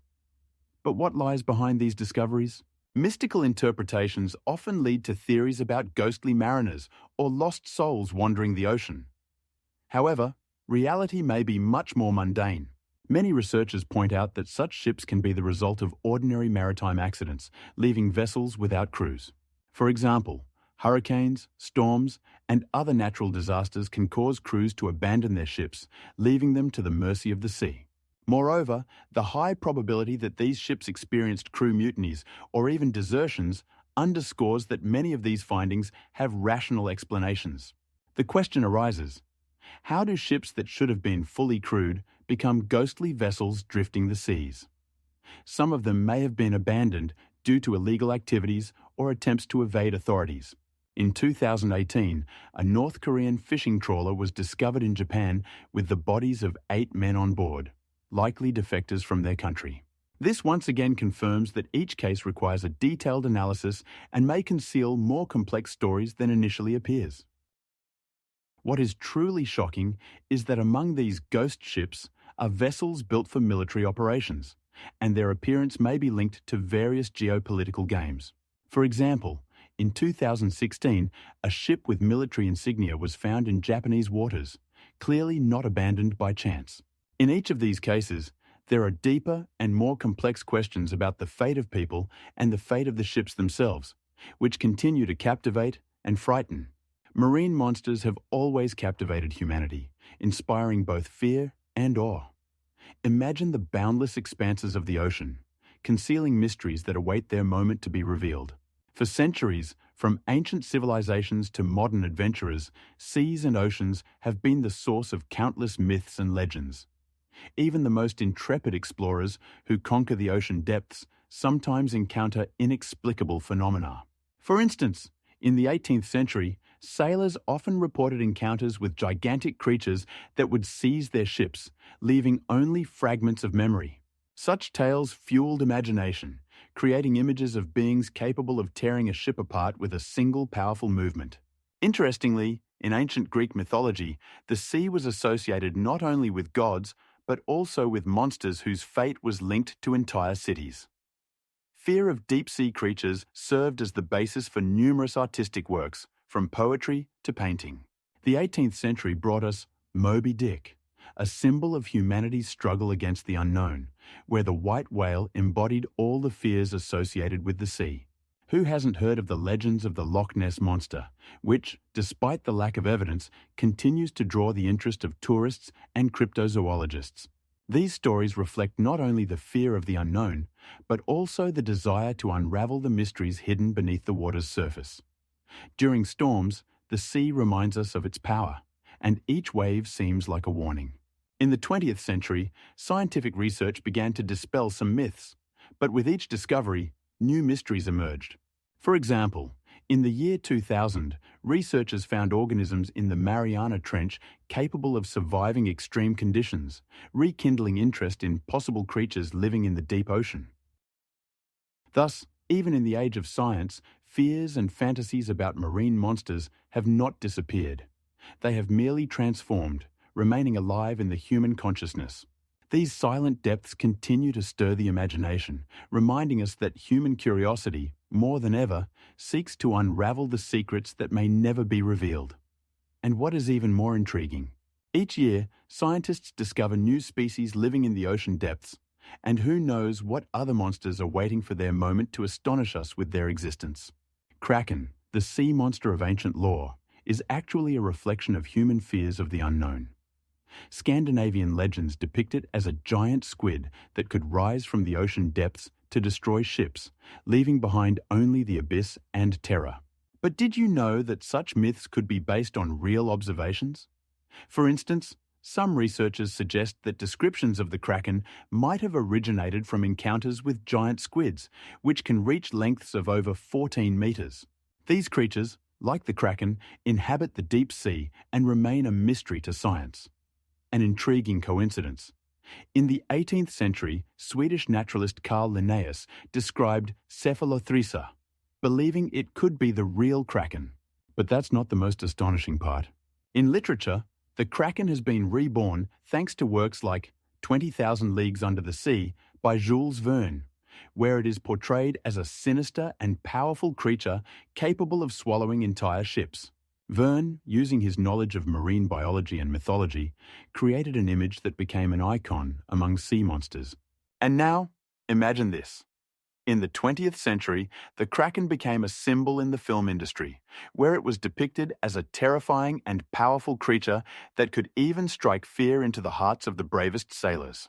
Films like Pirates of the Caribbean portrayed it as a monster that goes on the hunt, and this image continues to live in culture. Have you ever wondered where such diverse interpretations come from? The answer is shocking. Reality and myth intertwine, creating images that reflect not only our fears, but also our desire to understand the ocean and its inhabitants. In modern research, giant squids remain a mystery. They are hard to find, and even their behavior is studied only in aquariums. For example, in 2020, a unique expedition managed to film a giant squid at a depth of over 1,000 meters. And the most incredible part? Scientists believe there could be more of these creatures than we think, hiding in the unexplored depths of the ocean. The Loch Ness Monster, known to the general public as Nessie, has become a symbol of mystery and folklore in Scotland, drawing the attention of researchers and tourists from around the world. The first reports of strange creatures in Loch Ness appeared as early as the 6th century AD, when Saint Columba, according to legend, encountered something that could have been a precursor to the modern idea of Nessie. However, the real sensation began in 1933 when a photograph, known as the surgeon's photograph, appeared in a local newspaper. The photograph depicted a silhouette of a long neck and head emerging from the water, causing a sensation. This photograph was taken by Robert Kenneth Wilson, who later admitted it was a hoax. But by then, the myth had taken root in the public consciousness. Expeditions using sonar and underwater cameras began actively exploring the loch starting in 1961, when the first scientific operation to search for the monster was conducted. In 1985, one such expedition recorded a sound resembling a loud thud, which scientists believed could belong to a large animal. Furthermore, in 1994, a team of researchers led by Professor Neil Gemmell of the University of Otago decided to use modern technology to study DNA samples taken from Loch Ness water.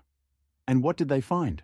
The presence of genes from various animals, including eels and salmon, which fueled debates about the possible nature of the sightings. Some theories suggest that Nessie could be a surviving plesiosaur or even a giant eel, while others believe it is simply a figment of the imagination or a play of light on the water's surface. However, the cultural significance of Nessie for Scotland is undeniable. It has become not only a tourist attraction, but also a symbol of Scottish folklore, inspiring numerous books, films, and even musical compositions.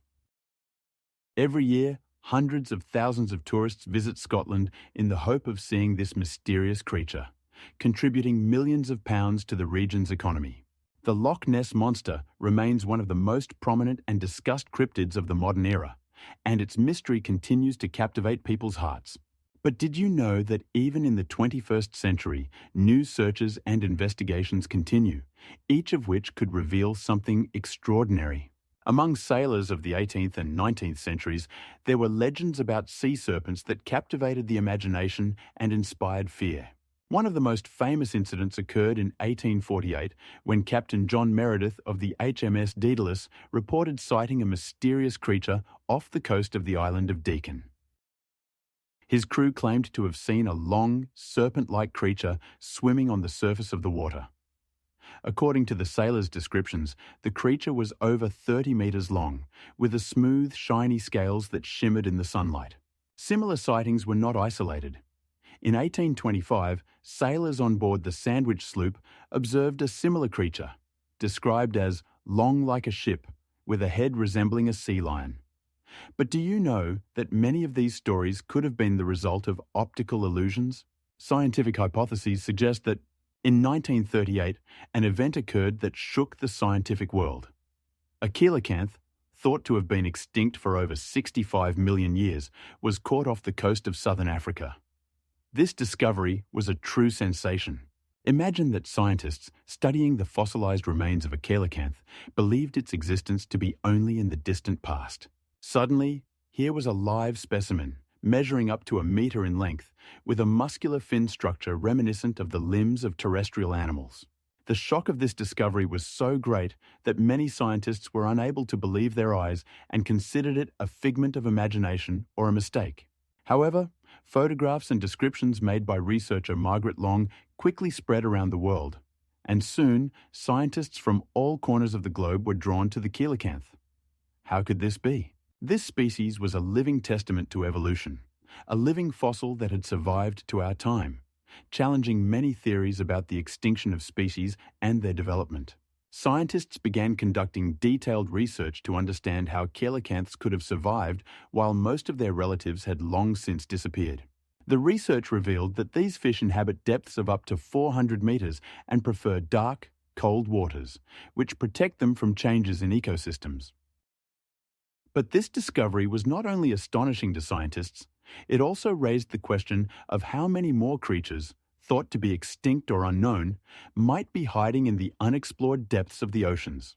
Each new day spent in search could bring new discoveries that would change our understanding of life on Earth. And the most shocking thing? Coelacanths can breathe both like fish and on land, making them uniquely adapted among the inhabitants of the ocean depths. The sounds of the ocean are not merely the noise of water. They are a true symphony, where each sound has its own meaning and history. Imagine the waves crashing against the rocks. This constant rhythm not only creates an atmosphere, but also serves as a home for numerous marine creatures that exchange sounds. The cries of whales, echoing from depths of over 100 meters, can reach a volume of up to 120 decibels, comparable to the sound of a jet plane flying overhead. But whales are not the only ones making sounds. Their smaller counterparts, such as dolphins, use complex sound signals for communication and navigation, sometimes forming true languages that can include up to 100 different sounds. Did you know that some of these sounds can travel underwater for distances of up to 4,000 kilometers? This means that dolphins can communicate with each other over vast distances while remaining safe in their native waters. Now, imagine what happens at the bottom of the ocean. Sounds that we cannot hear are created by those who live in the darkness, and many of them remain a mystery to scientists. Hydrophones placed around the world record unknown sound phenomena that could never be explained by human hearing alone. These sounds, resembling whispers, can be caused by the movement of underwater tectonic plates or even encounters with unknown creatures. It is fascinating that some of these sounds have been registered at depths of over 10 kilometers, in the heart of the Mariana Trench, where pressure reaches 700 atmospheres. This place, where life seems almost impossible, may be where the most mysterious sounds of the ocean are hidden. Scientists continue to explore this enigmatic symphony, and each new sound opens up new horizons of understanding the underwater world. But what is truly astonishing?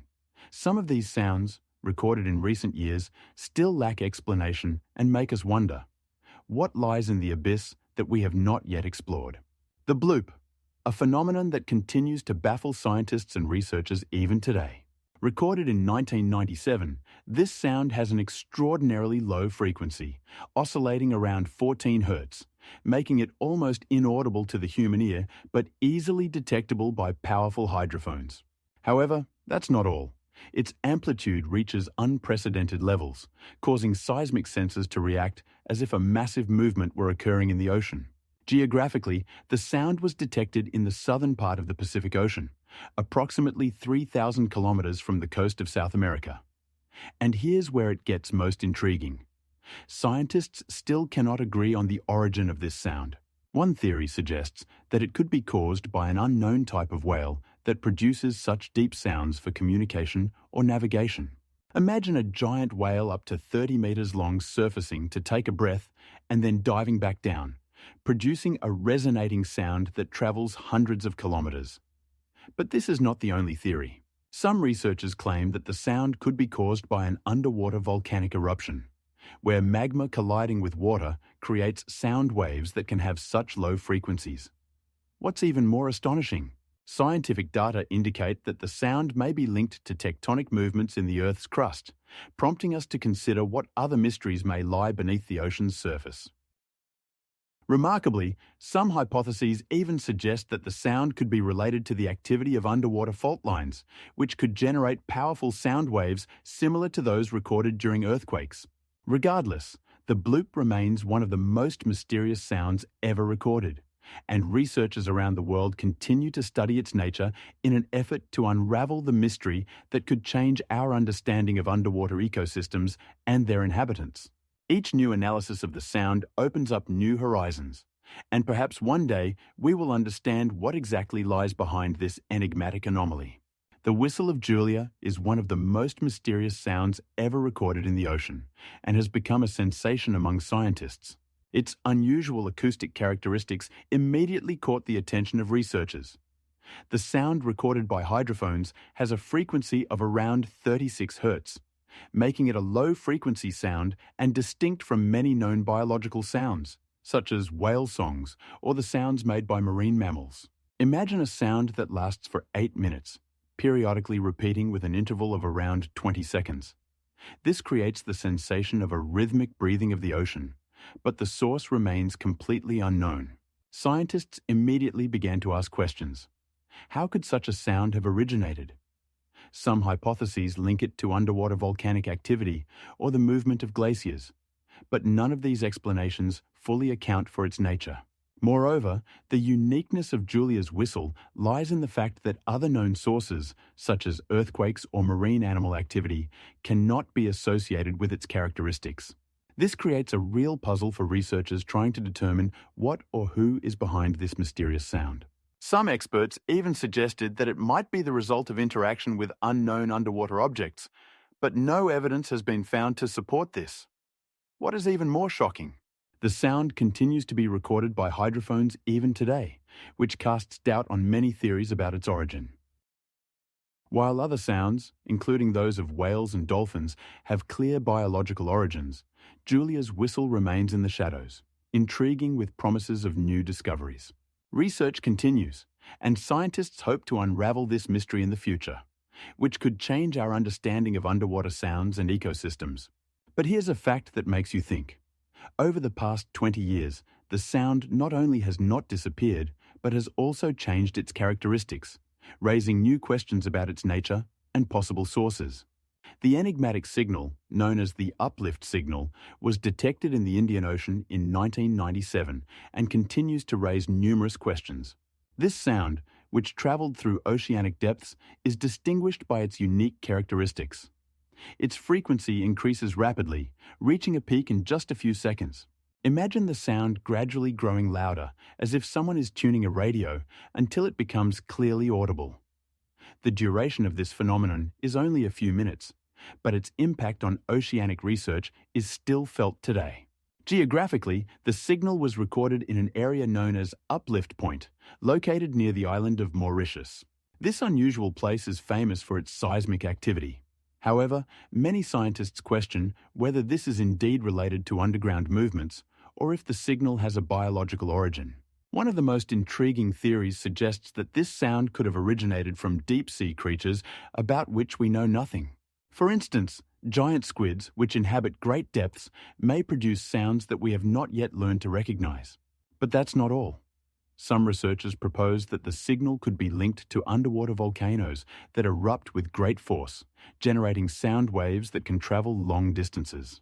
There is even a theory that this could be the result of interactions between various oceanic layers, where temperature and pressure create unique acoustic conditions. Imagine the mysteries hidden in this abyss, at depths of more than 3 kilometers, that humanity has yet to uncover. While some scientists try to explain this phenomenon from the perspective of sound physics, others continue to search for possible biological sources that could explain this strange noise. For example, the possibility of the existence of as yet undiscovered marine animals that can produce sounds at frequencies beyond our perception is of great interest. And the most astonishing thing? The uplift signal remains one of the most mysterious recordings, inspiring a desire to unravel the secrets that the ocean's depths hold. Humpback whales are renowned for their complex and melodious songs, which can last up to half an hour and contain up to 30 different motifs. These vocalizations are not mere random sounds. They are genuine compositions that are passed down from generation to generation, creating unique regional dialects. For instance, humpback whale populations in the Pacific Ocean have their own distinctive melodies, which differ from those heard in the Atlantic. What is remarkable is that these whales can alter their songs over time. Research shows that within a single season, melodies can evolve, incorporating new elements while older motifs may fade away. This raises the question, how exactly do humpback whales exchange musical innovations? There is a theory that they may eavesdrop on other whales over long distances, as sounds can travel underwater up to 20 kilometers, depending on environmental conditions. But what is even more astonishing is the various purposes these songs can serve. Some researchers suggest that the primary functions of these vocalizations are related to mating rituals. Males sing to attract females, demonstrating their strength and health. However, this is not the only purpose. In some cases, humpback whales use their songs to convey cultural information, such as the location of food or threats.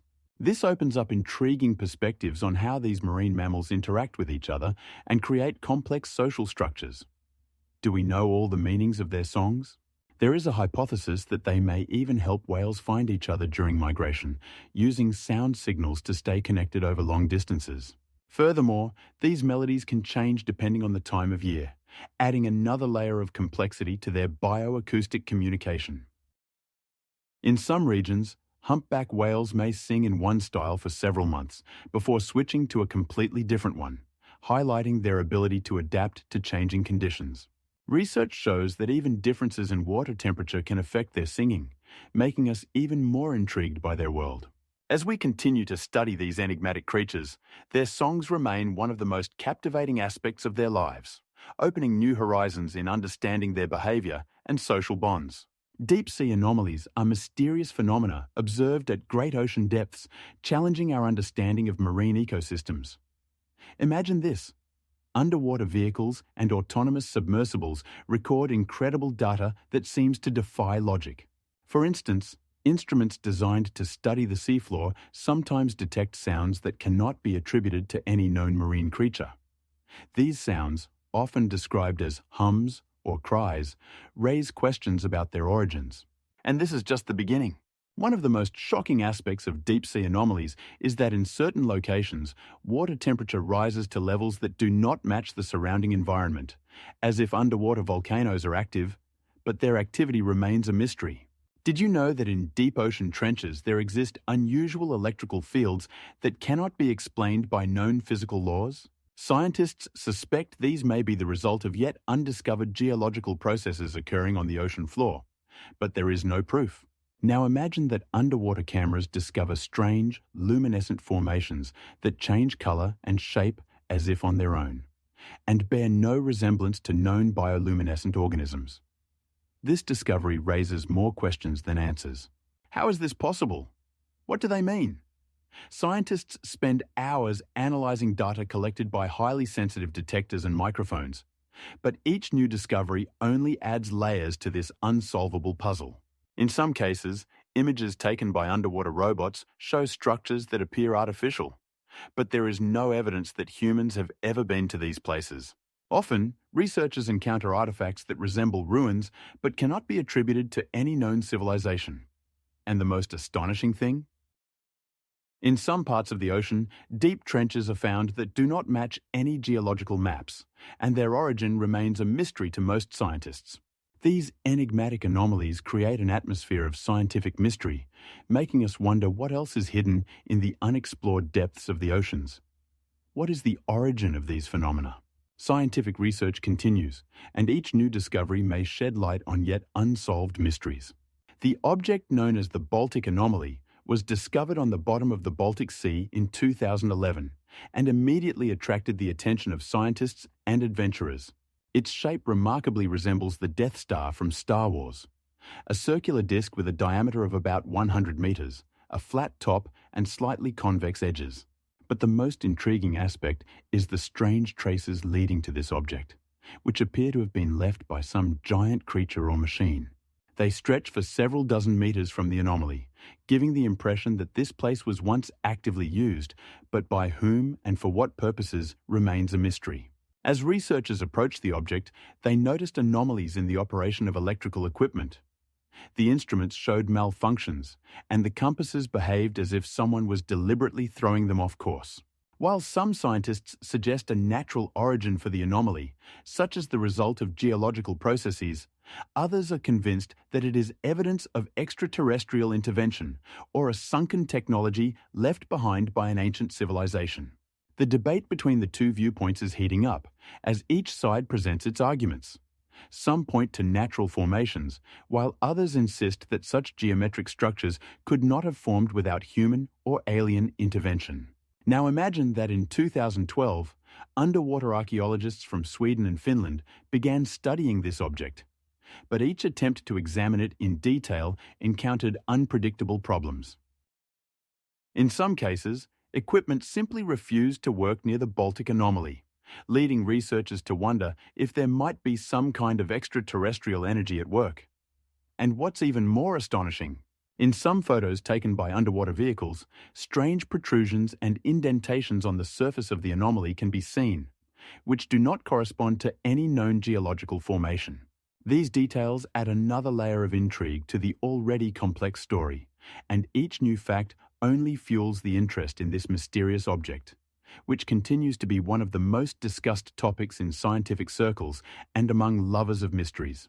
Deep beneath the waves of the Caribbean Sea, at a depth of around 700 meters, lies a mysterious structure that attracts the attention of scientists and enthusiasts of mysteries. In the year 2001, deep-sea sonar surveys off the coast of Cuba revealed geometrically precise shapes that are not merely random natural formations. Some researchers claim that these structures resemble urban planning, with straight lines and angles that suggest human intervention.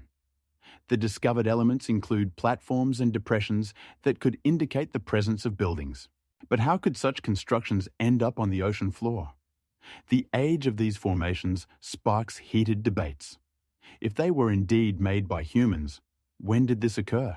Some scientists suggest that the pyramids could be thousands of years old, possibly belonging to civilizations that predated known cultures. What is truly shocking, however, is that the political situation around Cuba creates numerous obstacles for deep research in this area. Local authorities and international scientists face bureaucratic hurdles that limit access to these mysterious ruins. Research is conducted with difficulty, and many aspects remain unclear. One of the most debated questions is whether these are artificial formations or the result of natural geological processes. Some scientists argue for both theories, but each requires more detailed study. Past research has only fueled this interest. For example, in 2001, several attempts were made to conduct underwater surveys, but they did not provide definitive answers. Nevertheless, despite all the obstacles, each new discovery and each new analysis only increases the mystery of these underwater forms. And you know what's most incredible? These structures could be just the tip of the iceberg, hiding a whole world waiting to be discovered. Japanese underwater monuments off the island of Yonaguni present a true enigma that captivates the minds of archaeologists and geologists alike. Imagine structures with straight angles and stepped forms, seemingly crafted by human hands. One of these platforms measures over 100 meters in length, with a width ranging from 10 to 20 meters. In some areas, one can see what appear to be columns, each about 4 meters tall, which seem to support something much larger, like a massive ancient temple submerged in water. But how could such colossal structures end up on the ocean floor? Geologists claim these formations are the result of natural erosion of soft sandstone, which, under the influence of water and waves, takes on such unusual shapes. They point to processes that occur over thousands of years as water gradually wears away the soft parts of the rock, forming angles and steps.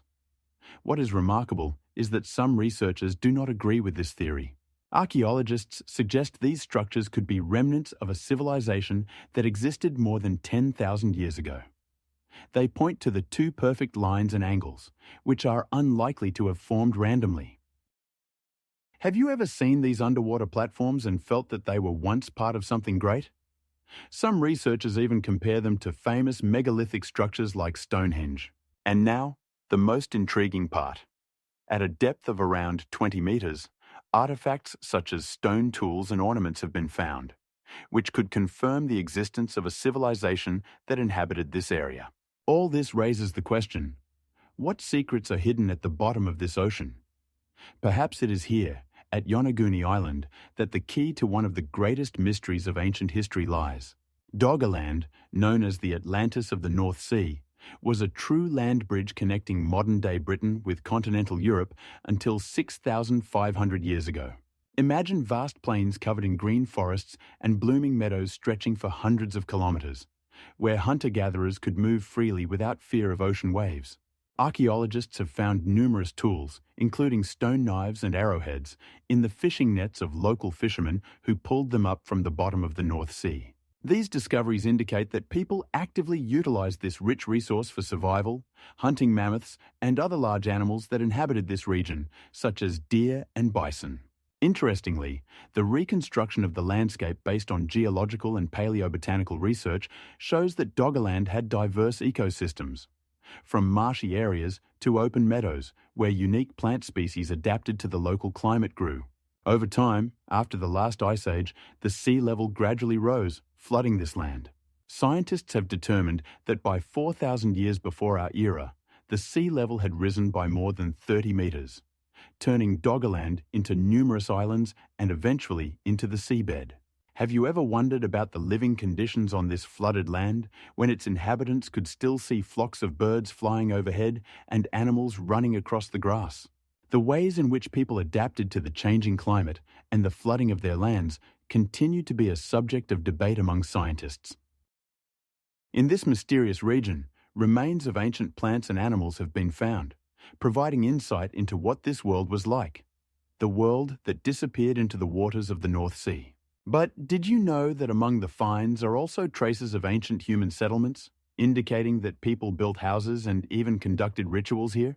Doggerland remains one of the most intriguing objects of study, and each new artifact reveals more secrets about how people lived in this lost world.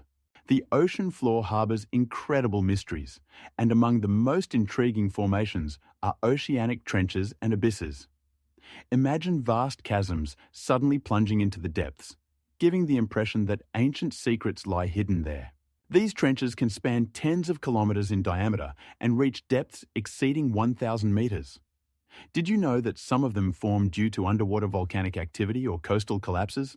They are truly the eyes of the ocean, attracting scientists and researchers, yet also evoking a sense of mystical awe in ordinary people.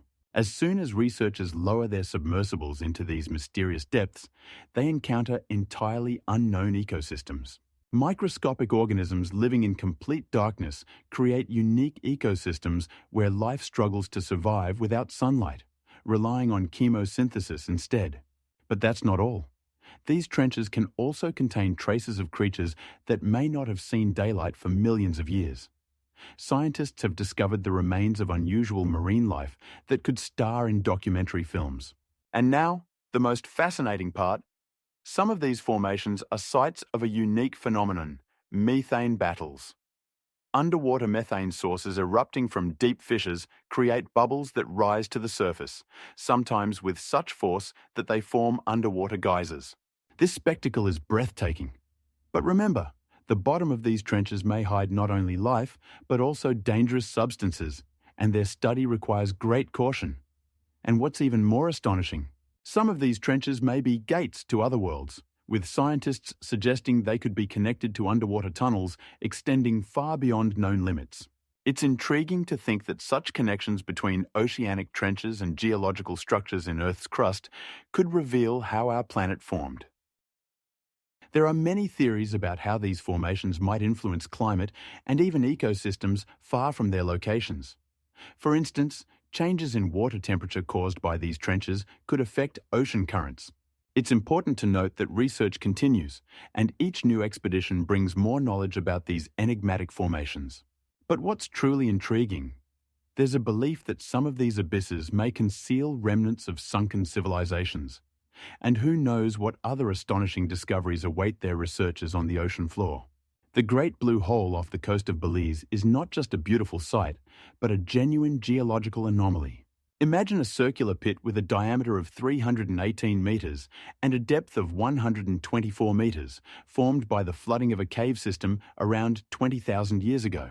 Its dark blue hue sharply contrasts with the vibrant turquoise waters, creating a striking visual image that attracts divers from all over the world.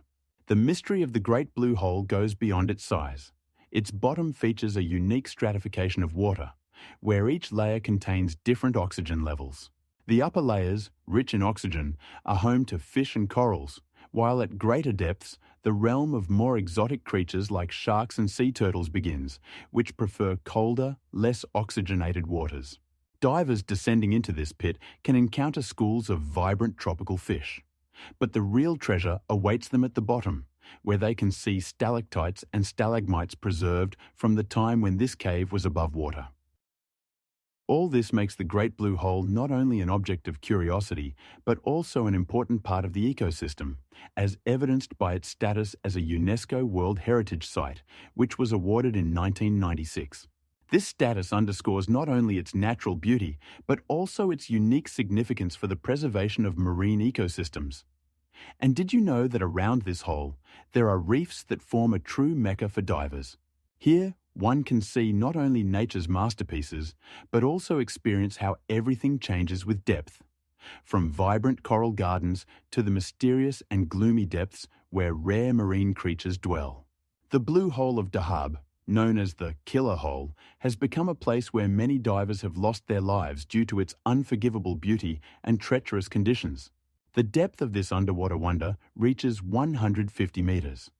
But the true danger lies between 52 and 55 meters, where a vast arched passage can trap the inexperienced. This passage, our underwater tunnel, has a complex structure and attracts new thrill seekers each year. But many of them are unaware of the risks associated with diving in such conditions. Do you know that dangerous currents often arise here, capable of disorienting even the most experienced divers? The water temperature in the Blue Hole varies from 22 to 28 degrees Celsius. But this is not the only factor to consider. Nitrogen narcosis, which occurs at great depths, can cause disorientation and serious perception issues, compounded by the gloomy atmosphere of the tunnel, which can be fatal. At 50 meters, many divers experience euphoria but lose their vigilance, and it is at this moment that most accidents occur. If you think that being a qualified diver is enough, consider this. Even the most experienced underwater researchers face challenges when diving in the Blue Hole. The complexity of the route requires the highest level of qualification and thorough preparation, as well as knowledge of how to properly manage breathing and control ascents. In this place, incidents of divers getting lost or unable to find their way are frequent, and each one adds a new page to the tragic reputation of this underwater marvel.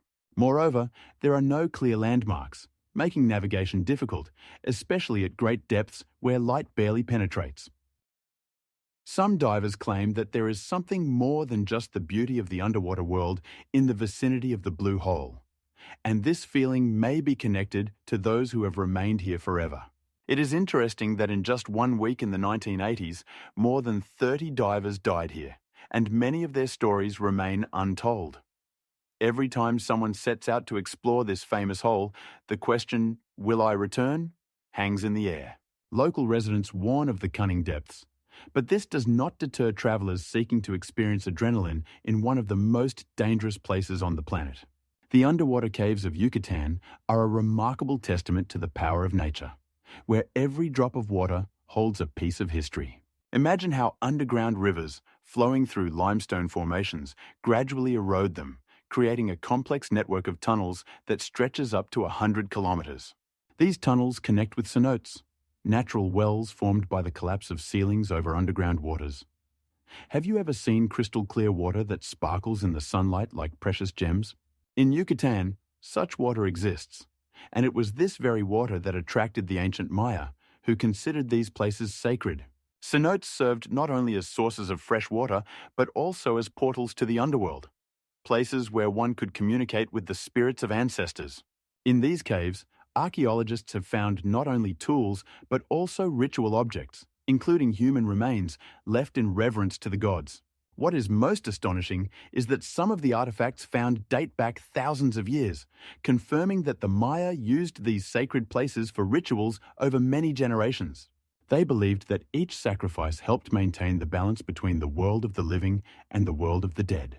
But there's more. In some cenotes, images and symbols have been discovered that can tell stories of myths and legends passed down through generations. Imagine the ancient priests entering these dark tunnels, surrounded by silence and darkness, determined to appease the gods.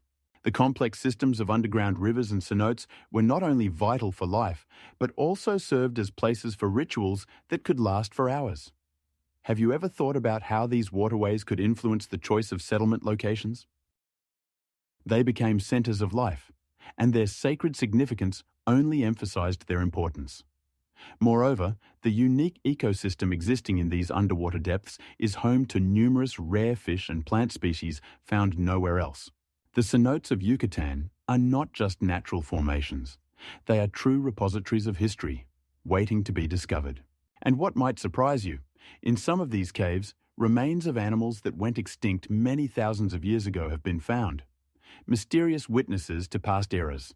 The system of underwater caves of Sak Aktun is not just the longest flooded cave system in the world, but a true underwater labyrinth stretching over 350 kilometers. Imagine being at the bottom of an ancient ocean, where stalactites and stalagmites form intricate shapes that seem like something out of a fairy tale. These unique formations appeared during a dry period when the water level was lower and the caves were filled with silence, broken only by the sound of dripping water. But that's not the most fascinating part. Within these caves, archaeologists have discovered the remains of ancient animals and humans, some of which are over 12,000 years old.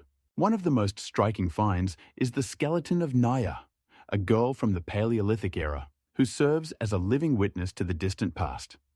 What's even more intriguing, these caves don't just preserve remains. They open doors to understanding the way of life of ancient people, their customs, and their interaction with the environment. Research shows that Sak Aktun could have served as a shelter and hunting ground, as well as a site for ritual activities. The unique geological conditions of the caves created an ideal environment for preserving these artifacts. The water inside the caves has a special composition that slows down decomposition processes, keeping the remains in an extraordinary state. Each discovery is a key to unraveling the mysteries that these underground halls hold. For instance, analyses show that Naya was not just an ordinary girl. Her health and nutrition were subjects of study, and the results are astonishing. She suffered from certain diseases, indicating the complex living conditions of the time. And what if I tell you that these same caves have yielded traces of ancient animals such as megatheres and saber-toothed tigers? This opens new horizons for our understanding of the ecosystem of the region. Sak Aktun is not just caves. It is an underwater archive that continues to amaze scientists with its mysteries and enigmas. Each drop of water here is a story waiting to be told. Water covers more than 70% of the Earth's surface, but only a small fraction of this vast ocean has been explored. Deep-sea research is not just a task, but a genuine human endeavor to uncover the unknown, where each meter of depth presents a challenge for engineering ingenuity. Imagine the pressure at depths greater than 6,000 meters, which is equivalent to placing a 30-ton weight on a person. Yet, we do not stop here. Engineers and scientists are developing technologies that can withstand these immense conditions to reveal the mysteries hidden in the ocean's depths. In complete darkness, Where sunlight never penetrates, the inhabitants of these depths have adapted to live in extreme conditions, and each new discovery opens up a whole new world that we never suspected existed. Underwater mountains, canyons, and volcanoes are just a part of what awaits us beneath the waves. With modern technologies, we can peer into these unexplored corners and see organisms that glow in the dark, as if they were from another planet. What's even more fascinating? Research shows that up to 90% of oceanic species have not been described. This means that each expedition is an opportunity to discover new species that could revolutionize our understanding of biology and ecology. And it's not just a matter of science. Deep-sea ecosystems play a crucial role in regulating Earth's climate. These studies can lead to improvements in our lives by opening up possibilities for new medicines and technologies. But how can we explore this mysterious environment? The secret lies in the use of innovative materials such as carbon fibers and special composites that allow us to build vehicles capable of withstanding such loads.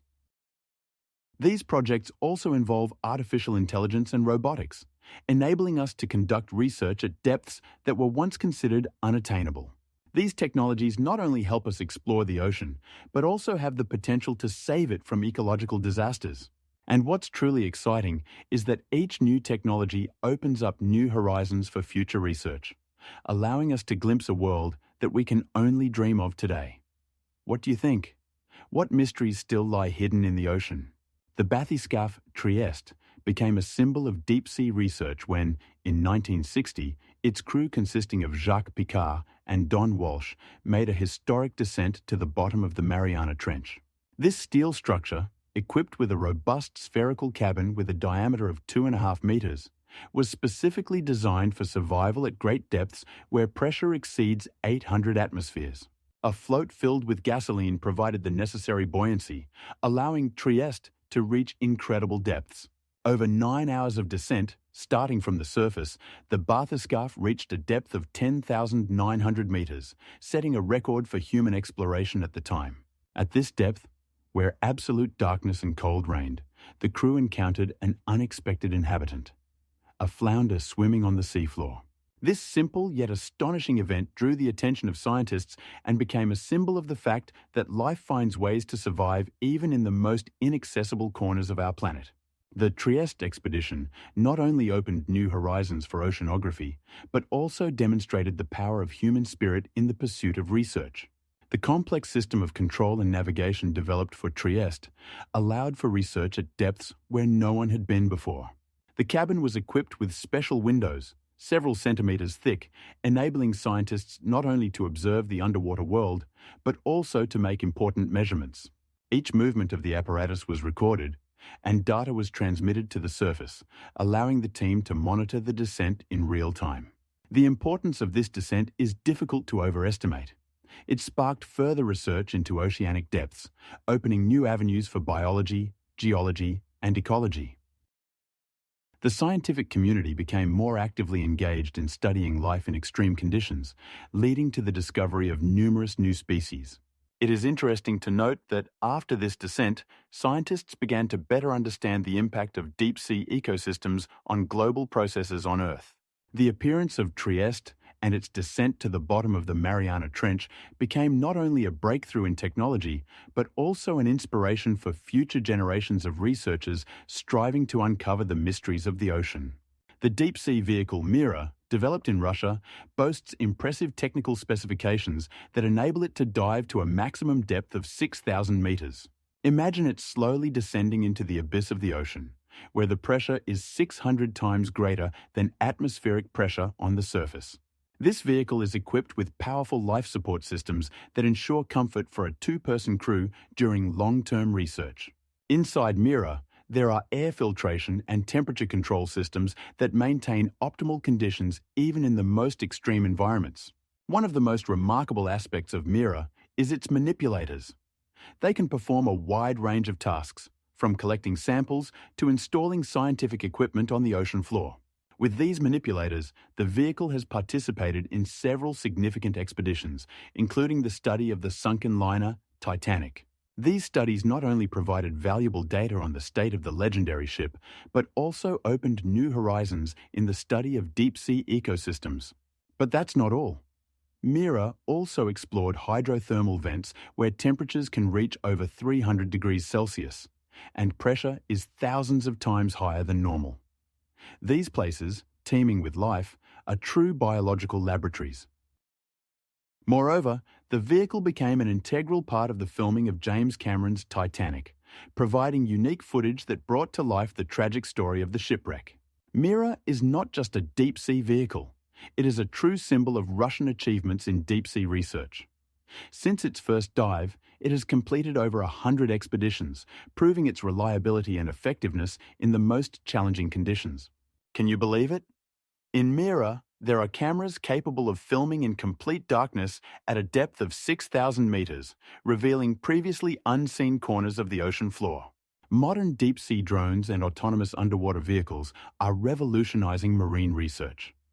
Imagine sending a device to the deepest and most dangerous corners of the ocean without risking human life. These vehicles can operate at great depths where manned vessels cannot survive due to pressure and temperature. For instance, the autonomous underwater vehicle Neptune, developed by Ocean Infinity, can dive to depths of 6,000 meters and remain underwater for up to 30 days, far exceeding the capabilities of conventional research ships. And what about size? Many drones are only a few meters long, allowing them to maneuver easily in narrow passages and among underwater reefs where no manned vessel can go. But that's not all. Modern navigation systems, such as interferometry and inertial navigation systems, enable drones to accurately determine their location, even in the absence of GPS. This opens new horizons for mapping the ocean floor, where every detail becomes accessible thanks to high-precision scanning with sonar. For example, the Echo Voyager drone from AUV can collect data on depth, seabed structure, and even underwater ecosystems. How is this possible? Thanks to powerful acoustic systems and sensors that transmit data to the surface in real time, providing scientists with information that was previously inaccessible. The energy autonomy of these vehicles is impressive. Many run on lithium-ion batteries, while others use nuclear power sources, allowing them to perform long missions without the need for recharging. What's even more astonishing, some drones can perform tasks that previously required a whole crew, including sample collection and environmental monitoring. Each is equipped with special manipulators and tools, making them indispensable in research missions. In the face of a changing climate and growing interest in ocean research, the role of autonomous underwater vehicles is becoming increasingly significant. They not only aid in scientific research, but also in the search for sunken ships, the study of marine resources, and the protection of ecosystems. For example, the Remus drone from Hydroid has already helped find more than 200 sunken ships. And the most remarkable thing? These technologies continue to develop, and scientists are already working on creating drones that can learn and adapt to changing underwater conditions. The Nekton project represents one of the most ambitious initiatives for exploring the depths of the Indian Ocean, covering areas that have remained largely unexplored until now. Within the framework of this mission, scientists employ submersible research vehicles capable of diving to depths exceeding 200 meters. These vehicles not only provide comfort for researchers, but are also equipped with advanced technologies that enable the collection of data on marine life and ecosystems at levels previously inaccessible to humanity. What is truly remarkable is that the project has become the first in history to organize live broadcasts from depths exceeding 200 meters. This has opened up entirely new horizons for scientific communication and educational programs, allowing viewers around the world to witness the research in real time. During the mission, scientists discovered new species of marine organisms, about which there was no prior knowledge. For instance, among the findings were bioluminescent creatures that glow in the dark, creating breathtaking underwater shows. The mapping of the seabed in the vicinity of the Seychelles and Maldives is simply astonishing. Researchers were able to document previously unexplored areas stretching over thousands of square kilometers. This work is of immense importance for understanding marine ecosystems, as many of these regions may prove critical for maintaining biodiversity in the ocean. But that's not all. The project also actively employs drones that can perform autonomous research tasks, collecting samples and data in hard-to-reach locations. These drones can dive to great depths, making them indispensable in conditions where manned vehicles cannot reach. And if you think that's all, consider this. The research has yielded data that could revolutionize our understanding of how marine ecosystems function at depth. Each new discovery raises more questions that scientists must answer. Underwater archaeology is not just a science, but a true immersion into a mysterious world where each discovery can change our understanding of the past. Imagine a group of archaeologists working at great depths where light does not penetrate and water pressure squeezes their bodies like in a giant vice. They use specialized underwater robots with manipulators that can carefully extract artifacts from the ocean floor, much like surgeons performing complex operations. But that's not all. To work in such conditions, researchers develop unique technologies that allow them to visualize underwater objects using three-dimensional scanning. Did you know that these devices can create precise models of sunken ships and cities with an accuracy of up to 1 millimeter? This opens up entirely new horizons for studying cultural heritage that has been hidden from human eyes for thousands of years. Many researchers have to learn scuba diving to dive independently to depths of up to 30 meters, where the oldest secrets reside. And that's where the real excitement begins. To find artifacts, they use specialized magnetometers that can detect metallic objects on the ocean floor. For example, underwater archaeologists can find the remains of ships that sank in naval battles or natural disasters. They work in teams where each member has a unique role, from underwater operators to historians who correlate findings with known historical events. What's even more astonishing? In some cases, archaeologists discover artifacts created more than 2,000 years ago, preserved thanks to unique underwater conditions. Water-rich in salts and the absence of oxygen prevent decay and decomposition, allowing these artifacts to survive to this day. Each such object becomes a key to understanding the lives and cultures of ancient peoples, and their study requires enormous efforts and knowledge. These specialists work not only with artifacts, but also study the ecosystems that develop around sunken objects, as they can become homes for numerous marine creatures.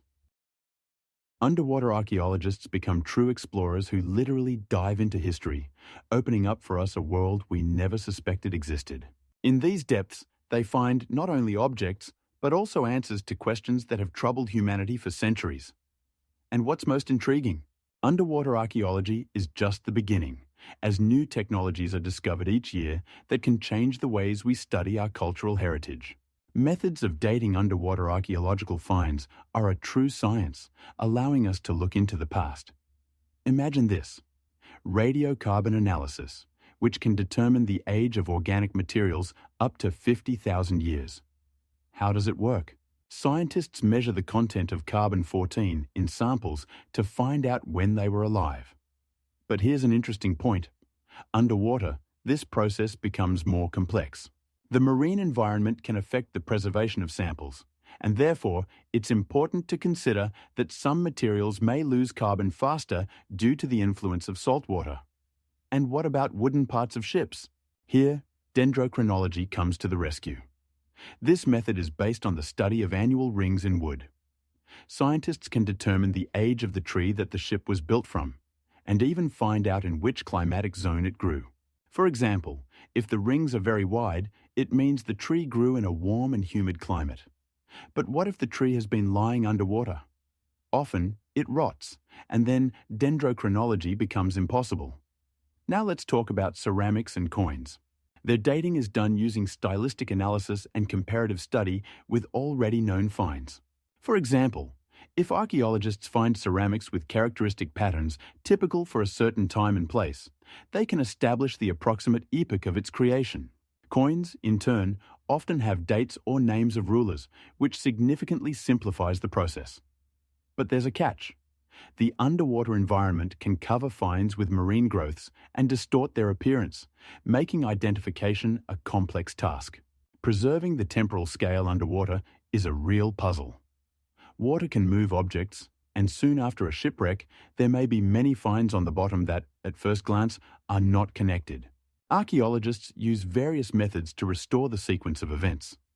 For example, they can use geological layers or deposits that form on the bottom to establish the chronology. This requires time and patience, but that's how the picture of events is restored. You know what's even more shocking? Some finds may be significantly older than initially thought, if the influence of marine currents and sedimentation is taken into account. Such discoveries can change our understanding of maritime history and trade. For example, strange finds on the bottom may indicate routes about which we didn't even suspect. The technologies for preserving artifacts retrieved from the seabed are astonishing in their complexity and effectiveness. For instance, wooden elements that have been underwater for a long time often require careful stabilization. One of the most popular methods is the use of polyethylene glycol, which penetrates the wood's structure and replaces water, preserving the shape and strength of the material. This process can take from several months to several years, depending on the size and condition of the artifact. For example, the famous ship Vasa took more than 30 years to be fully stabilized and put on display in a museum. Did you know that during the conservation of Vasa, more than 8,000 liters of polyethylene glycol were used? This incredible amount allowed the preservation of details that would otherwise have been destroyed. For metallic objects, such as coins or tools, electrolysis is employed. This method involves using electrical current to remove corrosion from the metal's surface, allowing the artifacts to be restored to nearly their original state. Imagine old, rusty items shining like new thanks to this technology. The process also takes time, often lasting several months as the artifact goes through all stages of cleaning and stabilization. For ceramic and organic materials, there are specific methods. Ceramics usually require chemical stabilization, which involves the use of special solutions to prevent further deterioration. Organic materials, such as textiles or leather, are treated with freezing or special resins that help maintain their structure. These procedures can take decades, and sometimes constant monitoring of storage conditions is necessary to avoid changes in temperature or humidity. Interestingly, some scientists even use a method called soft conservation, which allows artifacts to be preserved in conditions as close as possible to their natural environment, thus preventing further damage. Did you know that some marine artifacts can remain in perfect condition due to the conditions of deep-sea submersion for hundreds of years? Underwater archaeology faces numerous legal questions regarding the protection and preservation of submerged cultural heritage. The UNESCO Convention on the Protection of the Underwater Cultural Heritage, adopted in 2001, took a significant step in this direction. It establishes that underwater objects of cultural significance must be protected, and states are responsible for their safeguarding. However, what is most notable is that this convention prohibits any actions that could lead to the destruction or displacement of objects without adequate scientific justification. Consequently, states have the right to sovereign control over submerged objects in their territorial waters, which means they can regulate any research and excavation activities. But this raises a problem. What to do with treasure hunters who seek to extract valuable artifacts for commercial gain? These individuals often operate outside the law, disregarding research and preservation efforts. For instance, in 2006, a group illegally raised a sunken Spanish galleon in the Gulf of Mexico, causing an international scandal and protests from archaeologists and historians. These actions not only threaten the physical condition of artifacts, but also their historical context, which is crucial for understanding the past. Ethical dilemmas surrounding the retrieval of artifacts are becoming increasingly relevant. Should they be removed from their natural environment to be preserved in museums? Or should they be left on the seabed where they preserve their history? Research indicates that artifacts in their natural environment can provide much more information about the culture and the time they were created. For example, the raising of a Roman ship from the 13th century could have destroyed many unsolved mysteries related to maritime trade of that era. The question arises, how to find a balance between the desire to preserve and study and the need to protect these objects from destruction? And here begins the real challenge. How can states protect their underwater treasures from commercial exploitation? It is important to understand that submerged cultures and their artifacts can reveal much more about our past than we can imagine. For example, In 2015, a ship found in the waters of the Black Sea, which had been on the seabed for over 2,000 years, preserved many artifacts. These discoveries open new horizons for understanding ancient trade routes. But what will happen to such discoveries if they end up in the hands of private collectors or treasure hunters? Photogrammetry and three-dimensional modeling have become a true revolution in underwater archaeology. Imagine this. Archaeologists take thousands of photos of submerged objects from various angles, creating a detailed digital model that allows them to study artifacts without the need for multiple dives. This technology works by capturing information about the position and size of objects in each photograph, which is then processed by specialized software to create accurate 3D models. The most fascinating part? These models can be precise to within 2 millimeters, enabling specialists to conduct scientific analysis without leaving traces on the ocean floor. Unlike traditional methods, which require physical interaction with objects, photogrammetry is non-invasive. It preserves the context and integrity of the findings, which is critically important for their study. For instance, in the year 2000, underwater archaeologists used this technology to study an ancient Greek shipwreck off the coast of Turkey and created a model that allowed them to examine the details of its construction without touching the object itself. But that's not all. Virtual museums are becoming a sensation thanks to such models. Now anyone can visit sunken ships and artifacts without leaving home. What's even more exciting? Scientists can share these models with colleagues worldwide, significantly accelerating research and opening up new horizons for study. With the help of 3D models, archaeologists can even reconstruct scenarios related to the history of sunken objects, offering a completely new perspective on the past. This technology is transforming the approach to studying underwater heritage, opening up possibilities that were once only a dream. For example, in 2018, researchers used photogrammetry to create a model of a sunken Roman ship, which helped uncover ancient trade routes and interactions between civilizations. Such discoveries can change our understanding of history, as they contain entire worlds hidden beneath the ocean's surface. And now, imagine that with each new dive and each new model, we are getting closer to unraveling the mysteries that the underwater realms hold. Each model is not just a 3D image, but a portal to the past, opening up incredible possibilities. Oceanic depths are teeming with mysteries that often seem plucked straight from the pages of science fiction.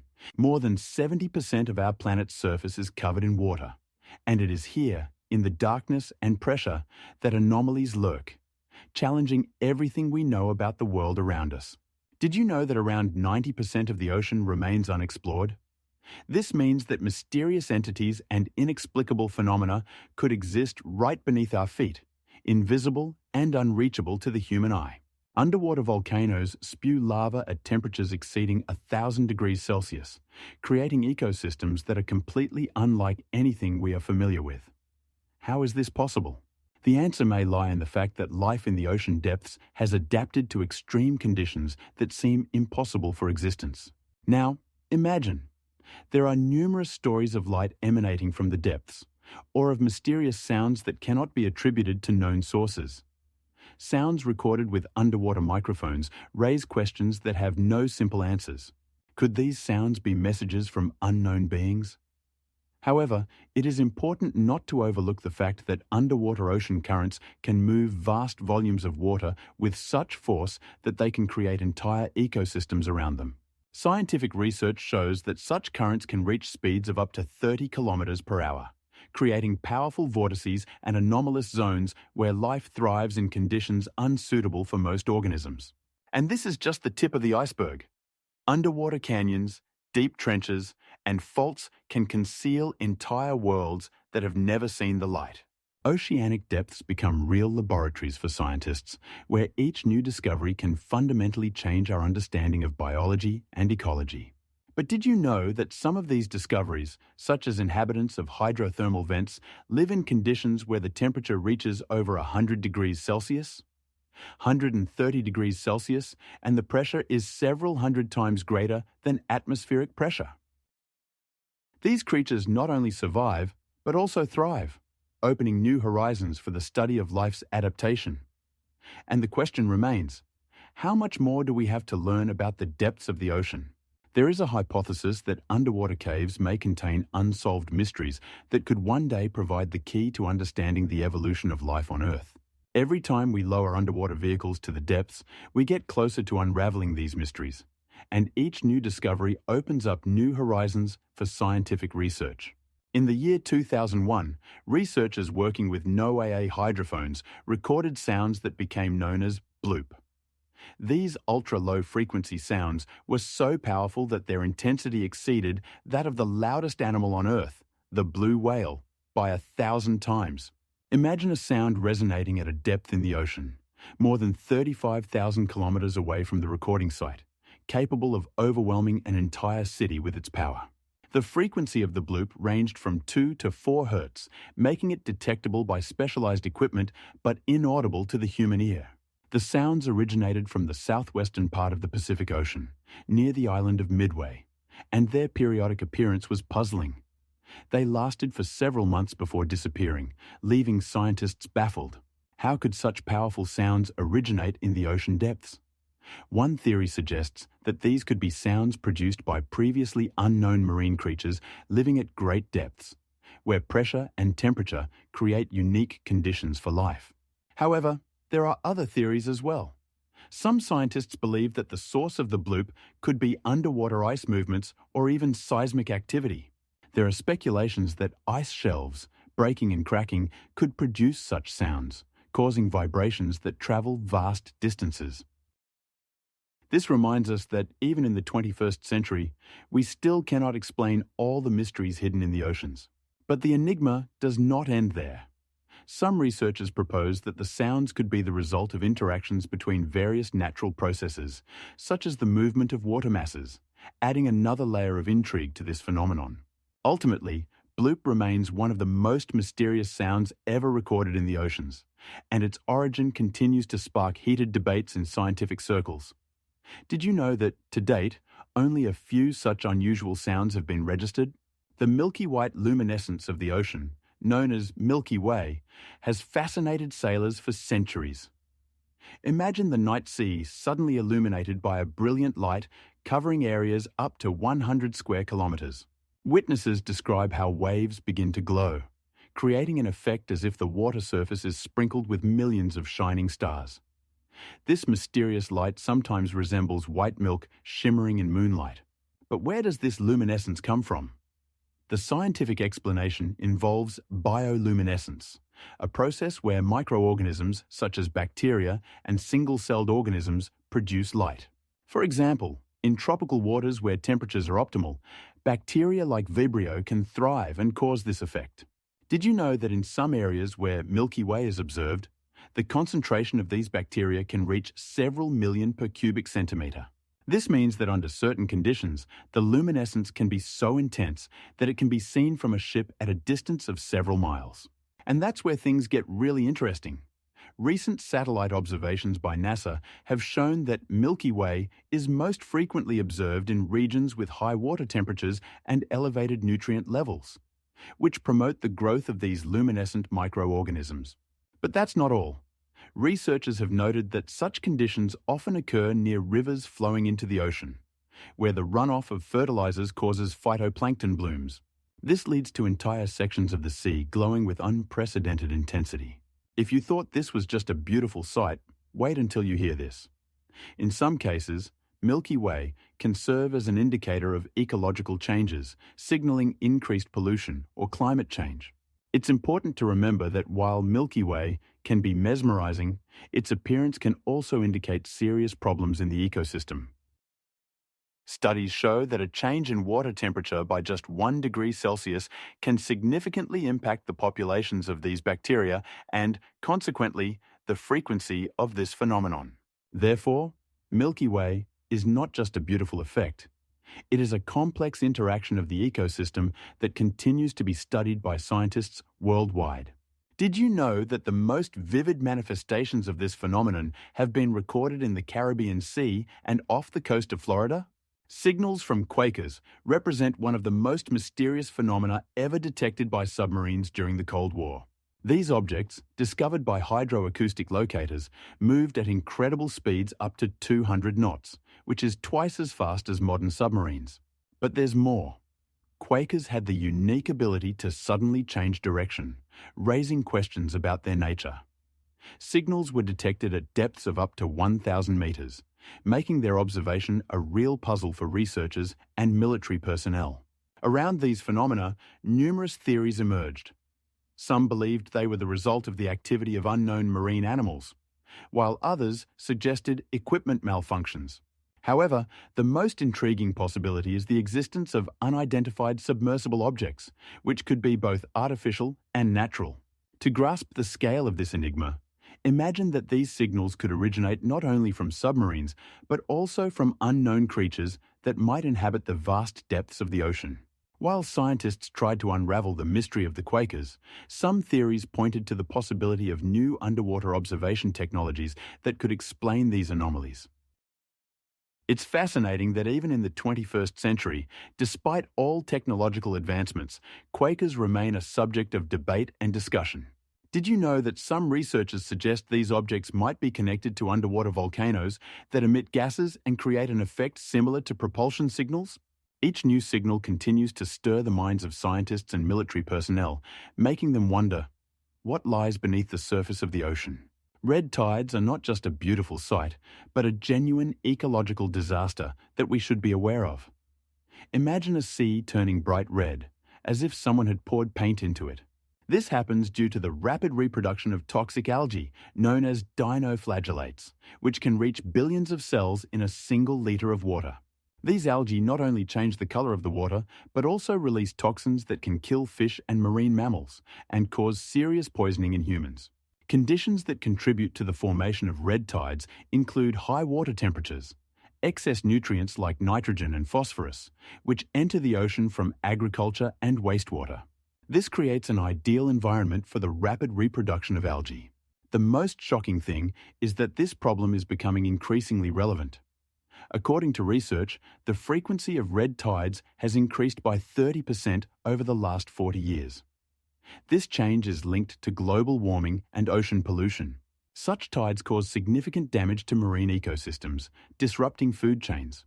For example, fish that eat toxic algae can accumulate toxins in their bodies, leading to mass fish deaths and then posing a threat to those who consume this fish.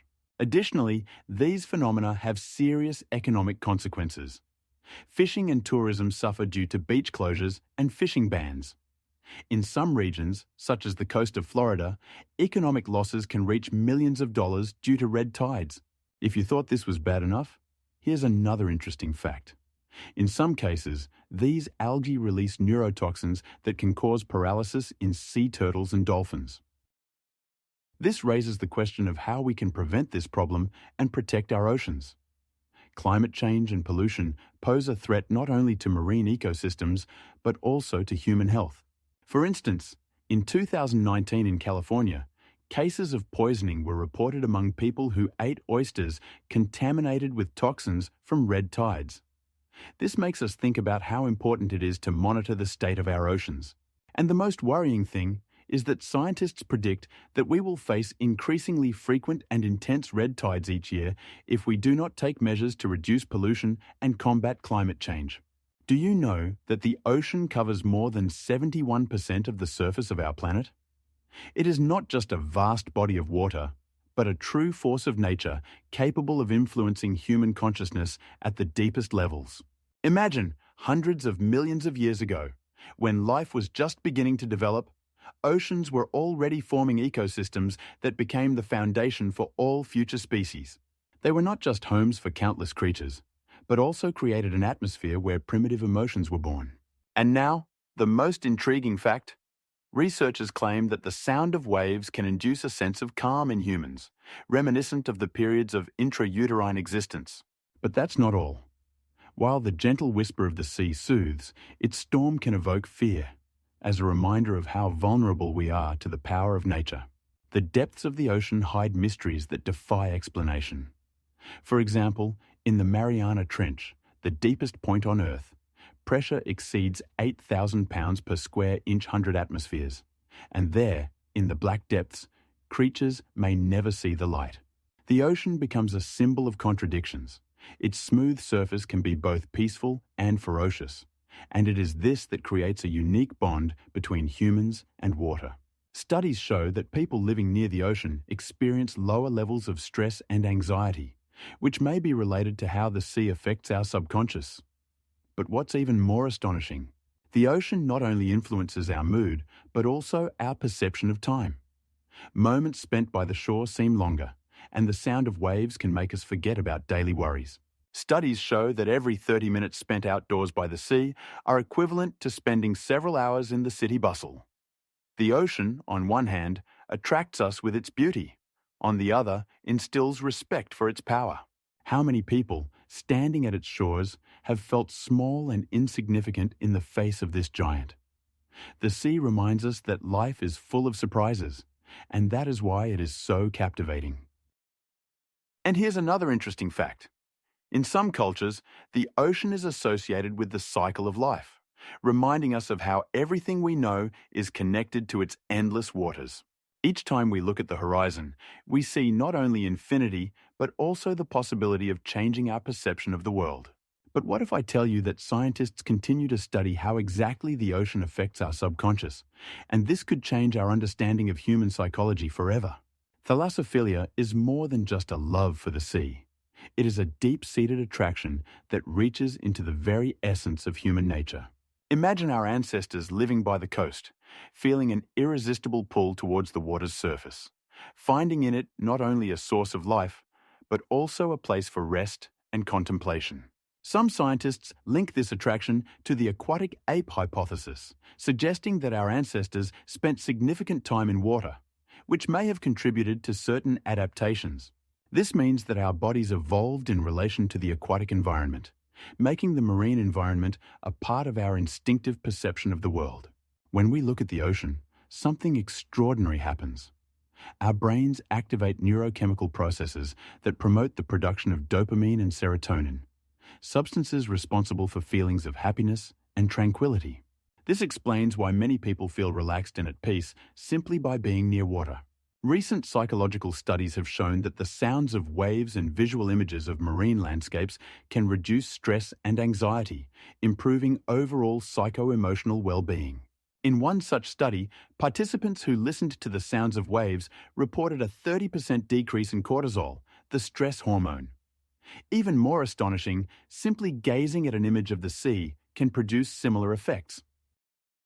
In art and literature, thalassophilia also finds expression. From Claude Monet's captivating marine landscapes to poems that extol the vast expanses of the ocean. Such works convey not only beauty, but also the depth of feelings associated with water. What is even more surprising? Research shows that even people who have never lived by the sea can experience a more than 40% increase in happiness upon visiting the ocean. This demonstrates how strongly water influences our perception of life and helps us find inner peace. But this is just the tip of the iceberg. Thalassophobia is not just a fear, but a genuine, irrational fear of the ocean and deep waters that affects millions of people worldwide. Have you ever wondered why many of us feel uncomfortable when we are near water? Research shows that this fear may be linked to ancient survival instincts that have been ingrained over thousands of years. In times when our ancestors struggled for survival, dangers under the water could pose a real threat. Sharks, poisonous jellyfish, and even hidden currents that could drag one into the abyss. This instinct still lives within us, and when we see the vast ocean, our brain automatically responds to the potential threat, triggering anxiety. Symptoms of thalassophobia range from mild discomfort and anxiety to panic attacks.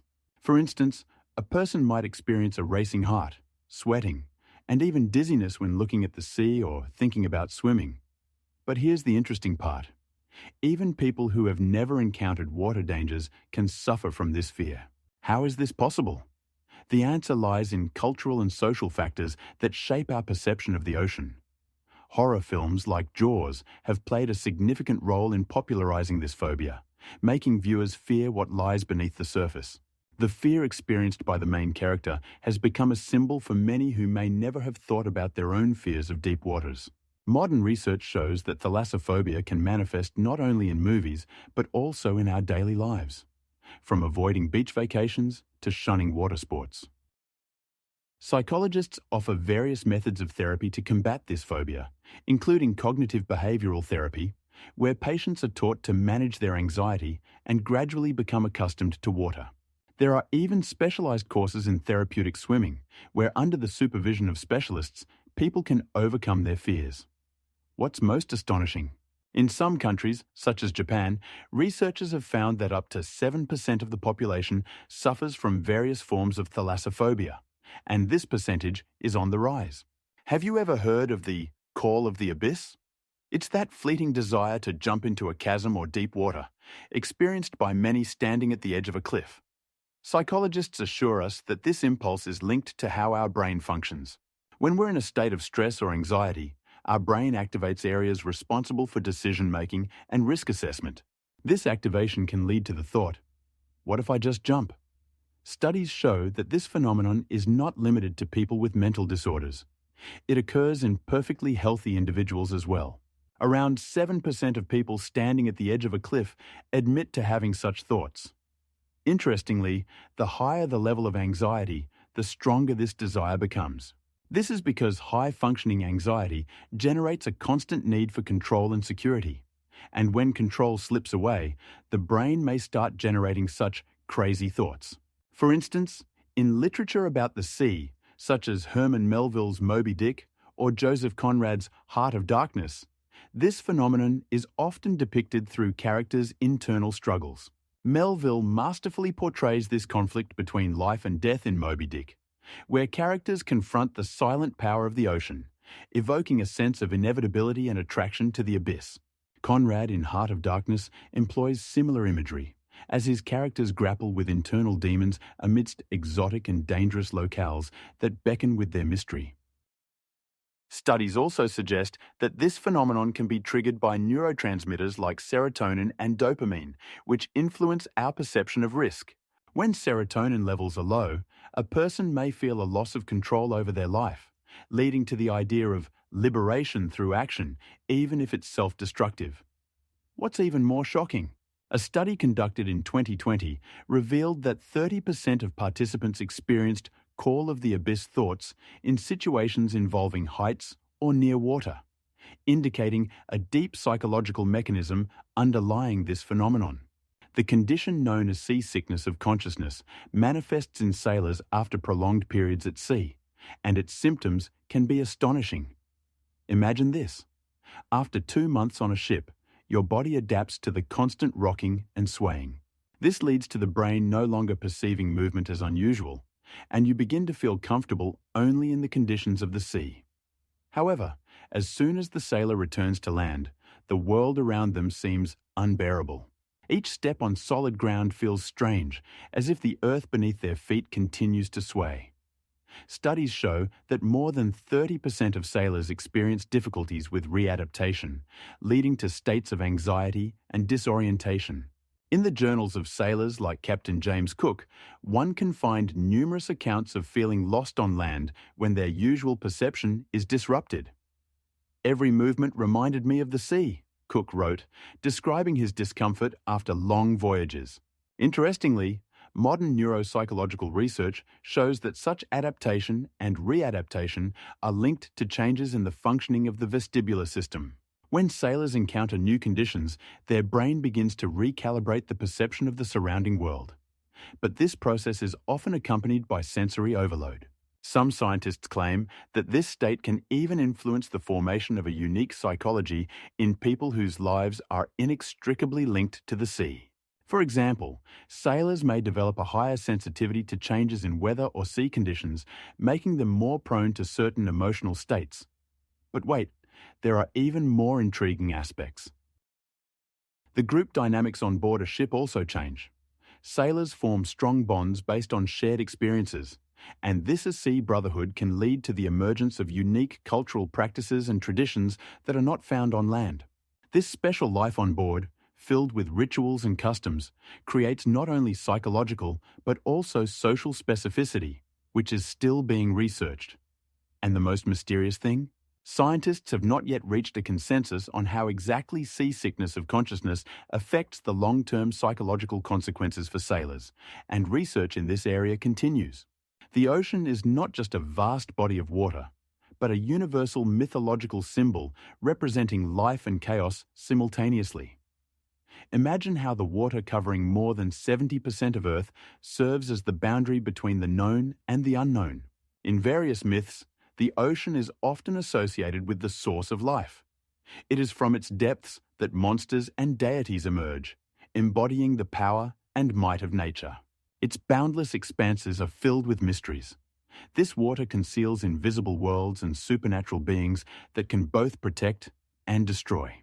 Do you know that the ocean is considered a place where the worlds of the living and the dead intersect, where souls embark on journeys in search of eternal peace? This adds to its mystery. Each storm, each wave, these are not just natural phenomena, but reflections of internal conflicts, the struggle between order and chaos, which are so characteristic of human life. In mythology, the ocean often serves as a trial for heroes. Only those who are willing to confront its power can gain true wisdom and strength. Moreover, its depths hide unknown treasures and ancient secrets waiting to be revealed. The ocean is not just a place where fish and marine mammals live. It is an entire universe where time and space follow their own laws. In some myths, its waters are filled with brave heroes embarking on perilous adventures, while in others, it becomes a symbol of endless longing and loss, embodying fear and hope simultaneously. The ocean can both bestow life and take it away, and it is this duality that makes it such an important part of culture and mythology. Its endless horizons beckon to adventurers, while its calm waters can hide invisible threats. Sometimes, the sea's smooth surface, like a mirror, reflects not only the sky, but also the depths of the human soul. And the most astonishing fact? According to scientists, more than 95% of all known living species inhabit the oceans of Earth, and many of these have not yet been discovered or studied, making it one of the most mysterious and unexplored places on the planet. Poseidon, god of the seas and oceans, is one of the most powerful figures in Greek-Roman mythology. His trident is a symbol not only of his power over the waters, but also of his ability to cause earthquakes. This golden trident was crafted by the Cyclopes, and with it, Poseidon could destroy entire cities, instilling fear among mortals. His chariot, drawn by hippocamps, mythical seahorses with the upper body of a horse and the tail of a fish, could swiftly traverse the water's surface, creating waves that could flood entire coastlines. Poseidon had a complex nature. On one hand, he was a protector of sailors and fishermen, while on the other, he was a vengeful deity ready to punish those who dared to offend him. For instance, in the myth of Peleus and Thetis, he sends a storm when he is rejected, ultimately forcing Peleus to seek his help. Poseidon's relationships with other gods were marked by conflicts and rivalry. He often competed with Zeus for influence among the Olympians, even attempting to seize Attica, only to lose to Athena in a contest for the city's patronage. Interestingly, Poseidon could not only summon storms, but also create extraordinary creatures. For example, he fathered Pegasus, the winged horse, when he fell in love with Medusa. The most famous cult centers dedicated to Poseidon were in Corinth and on the island of Delos, where he was revered as the god of marine forces and as the patron of athletes. In Corinth, festivals were held in his honor, featuring chariot races. The evolution of Poseidon's image in European culture has significantly influenced art and literature. During the Renaissance, artists rediscovered the myths, depicting Poseidon in sculptures and paintings, with his trident becoming a symbol of power and grandeur. In more recent times, with the rise of popular culture, Poseidon continues to appear in films and literature as a character embodying the power of nature and the mystery of the sea. The question of how his image has influenced the perception of the sea and the underwater world remains relevant today, intriguing scholars and enthusiasts of mythology. For example, did you know that in some cultures, Poseidon is seen as a protector of sailors, while in others, he is considered a harbinger of disasters? Ryujin, or Watatsumi, is a Japanese sea deity, often depicted as a majestic dragon ruling an underwater palace known as Ryugarden. His scaly silhouette, gleaming like pearls, gracefully undulates through the waters of the Pacific Ocean, while his eyes shine like stars in the night sky. One of the most captivating legends about Ryujin is the story of a precious pearl that controls the tides. This pearl, known as Tama, not only symbolizes the deity's power, but also represents the wealth of the ocean depths. Sailors believed that if they did not honor Ryujin, invisible forces of the sea could cause terrible storms and shipwrecks. His daughters, who also serve as sea goddesses, are often mentioned in myths as protectors of fishermen and patrons of marine creatures. They marry mortals, and their offspring are considered particularly fortunate. For instance, in one legend, a princess marries a simple fisherman, and their son becomes a great general. But that is not the strangest thing. Rituals of worshipping Ryujin involve fishermen and sailors offering fresh fish and other gifts to appease the deity and ensure good luck in fishing. Images of Ryujin can be found in Japanese art, particularly in paintings and sculptures, where he is often surrounded by marine creatures such as turtles and oysters. In literature, his images intertwine with stories of maritime adventures, underscoring the significance of this deity in Japanese culture. For example, in the Kojiki, an ancient chronicle of Japanese mythology, his deeds and interactions with other deities are described. Ryujin has become a symbol not only of power, but also of harmony between humans and nature, illustrating the importance of respecting the sea's element. Interestingly, in some regions of Japan, festivals in honor of Ryujin are still held today, where locals wear traditional costumes and perform dances to invoke the deity's protection against storms. These events attract thousands of participants and have roots in deep antiquity. And did you know that even in modern anime and manga, Ryujin often appears as a character, reflecting the deep connection Japanese people have with the sea and its mythology? Tangaroa, the Polynesian god of the ocean, occupies a central place in creation myths, where his role is diverse and multifaceted. On many islands, his origin is described as the result of a union between the sky god Rangi and the earth goddess Papa, although different cultures have their own interpretations.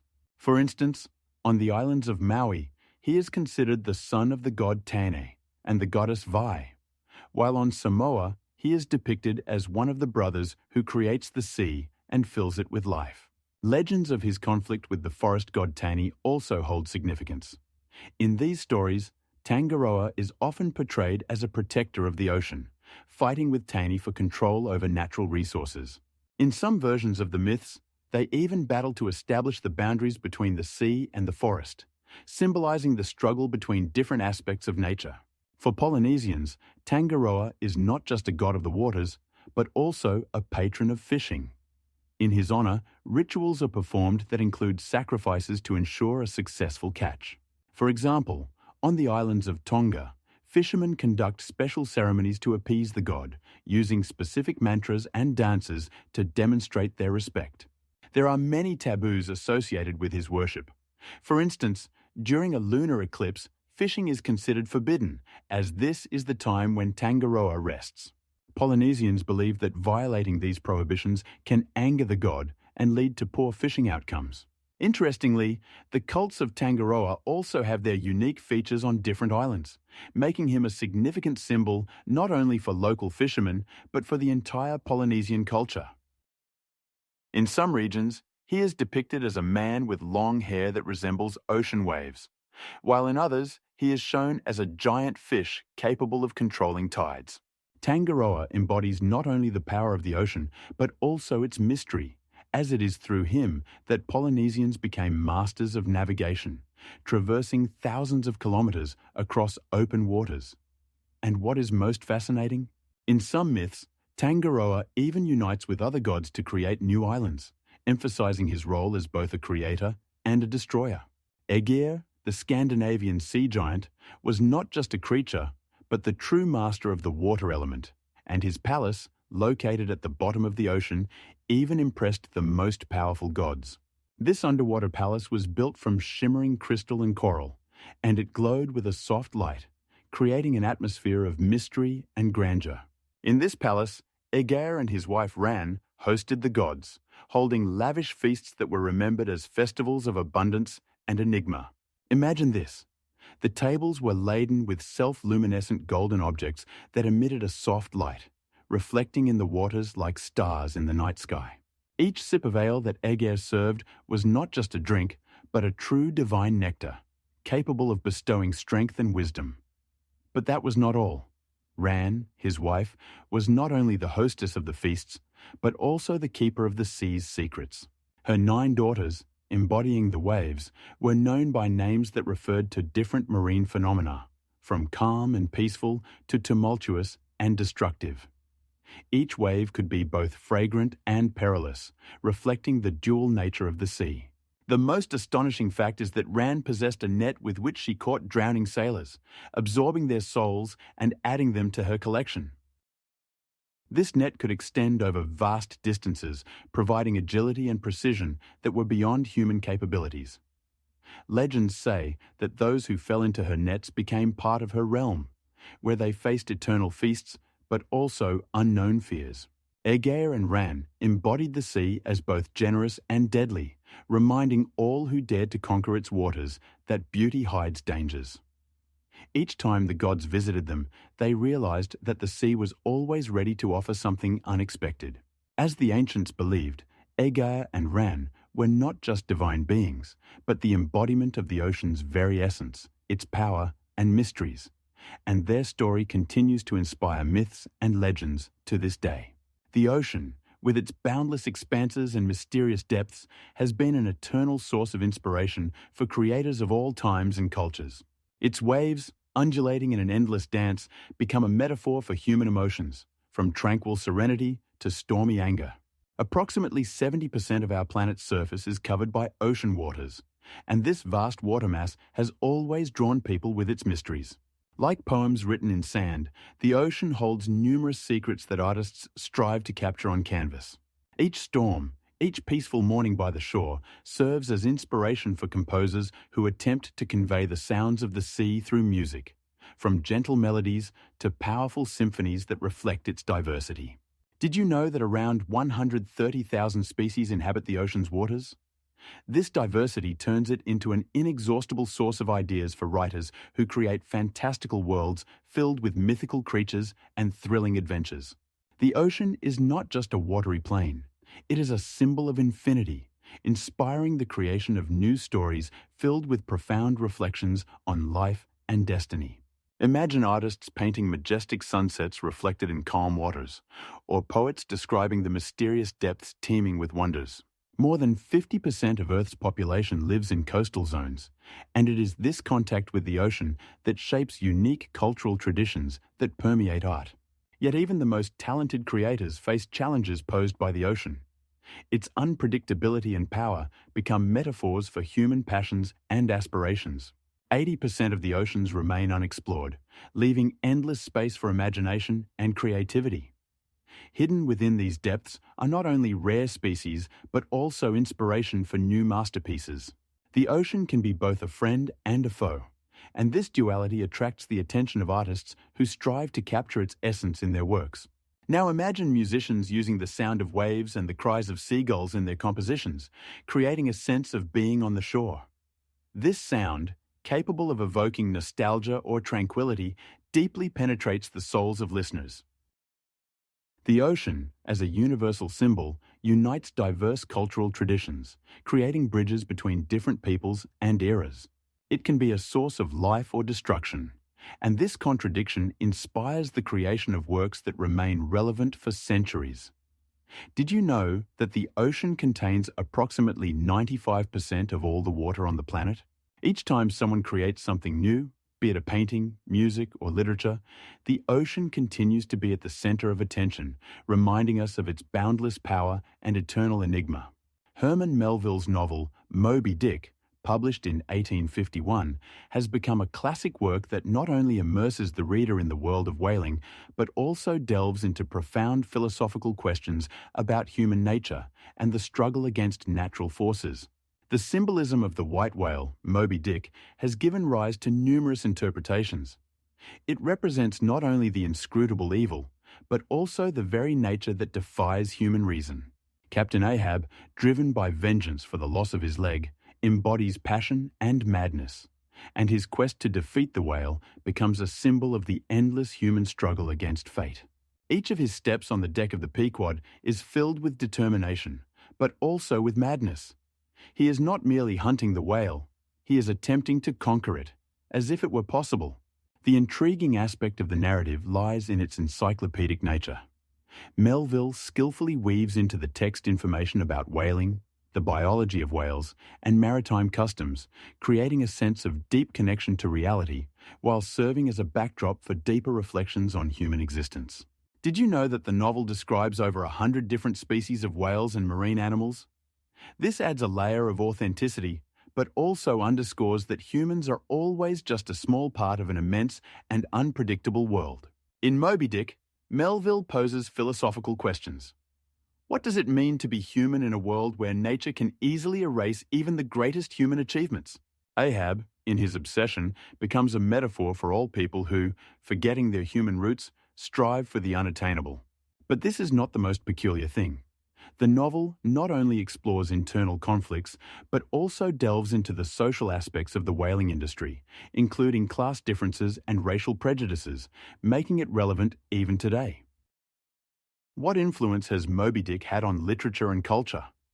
Its legacy can be felt in the works of authors such as Ernest Hemingway and F. Scott Fitzgerald, who also explored themes of obsession and human struggle. Moreover, many films and theatrical productions continue to draw on this story, leaving audiences in awe of its power and tragedy.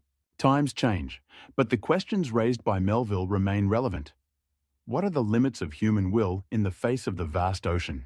William Turner, with his revolutionary approach to depicting the sea, forever changed the way the sea is portrayed in art. His paintings, such as Rain, Steam, and Speed, demonstrate his masterful use of light and color to convey the dynamism and power of the sea. In this work, a steam engine racing across a bridge seems to merge with the fog and rain, blurring the lines between realism and abstraction. It can be said that Turner was a harbinger of Impressionism, as he was the first to focus on atmospheric phenomena, making them central elements of his compositions. Looking at paintings like Snowstorm, The Wreck of the Delta, it becomes clear how he used techniques to not only depict the sea's appearance, but also its mood. In this piece, the raging sea with its angry waves and obscured light creates a sense of terror and uncertainty, making the viewer feel what it is like to be on the edge between life and death. Turner also paid attention to shipwrecks. For example, in The Shipwreck, he depicts a ship in distress against a gloomy, stormy sky. This dramatic and moving work became one of his most famous pieces and symbolized the struggle of man against the power of nature. The unparalleled play of light and shadow on his canvases creates deep emotional experiences that can be compared to a powerful gust of wind. Did you know that Turner used up to 30 layers of paint to achieve the effect of luminous light, which became his signature style? It's incredible. His works did not just depict the sea. They showed it as a living, breathing entity. And this approach had a significant impact on the development of marine painting, inspiring artists such as Claude Monet and Vincent van Gogh. By combining reality with poetry, Turner created an entire world where every wave and every ray of light became an integral part of his artistic language. Now, imagine his paintings sometimes being exhibited alongside works by other artists, and viewers being struck by how his use of color and light differed from traditional methods. Pay attention to Sunrise Over the Sea, where he uses vivid shades of orange and yellow to convey the enchanting beauty of dawn, which not only illuminates the water, but also fills it with life. This approach became foundational for many subsequent generations of artists, opening new horizons in understanding and depicting nature. Turner truly reimagined how we see and feel the sea, and his legacy continues to live in every wave, influencing the creativity of contemporary masters. Claude Debussy's symphonic suite The Sea is a true masterpiece that transports the listener into a world of marine landscapes. This work consists of 3 parts, each revealing unique aspects of the sea. The first part, From Dawn to Noon on the Sea, begins with gentle sounds mimicking morning waves. The music gradually builds, creating the sensation of watching light pierce through clouds and wind ripple the water's surface. Debussy employs specific chords and unusual harmonies to convey the atmosphere of a waking sea, achieved through subtle shifts between keys. The second part, wave play, is filled with playful and undulating melodies that accurately capture the dynamics of the waves. Here, the composer uses ostinato and oscillating rhythms to create the illusion of endless waves crashing against the shore. The sounds of string instruments are beautifully complemented by the vibrant timbres of wind instruments, creating the effect of cross currents, as if the sea were conversing with itself. The third part, dialogue of the wind with the sea, possesses a more dramatic character. Here, Debussy uses sharp contrasts between quiet and powerful moments to depict the struggle between wind and waves. This musical dialogue is rich in vivid emotions, allowing the listener to feel the wind howling and the sea responding with its roar. It is interesting to note that the composer used innovative techniques such as changes in tempo and rhythmic displacements to create a sound reminiscent of the ebb and flow of the tides. The Sea became a landmark work for Impressionism in music, where Debussy broke traditional forms and structures to evoke vivid images and associations in the listener. Since its creation, this suite has had a significant impact on 20th century music, inspiring composers such as Sergei Prokofiev and Arnold Schoenberg. Listening to The Sea, one cannot help but notice how Debussy masterfully conveys the atmosphere and mood, creating musical images that remain in memory for a long time. This work, rich in nuances and details, opens up new horizons in our perception of music and nature, leaving us to ponder, what would it be like to hear the sea in the interpretation of contemporary composers who continue to explore its endless possibilities?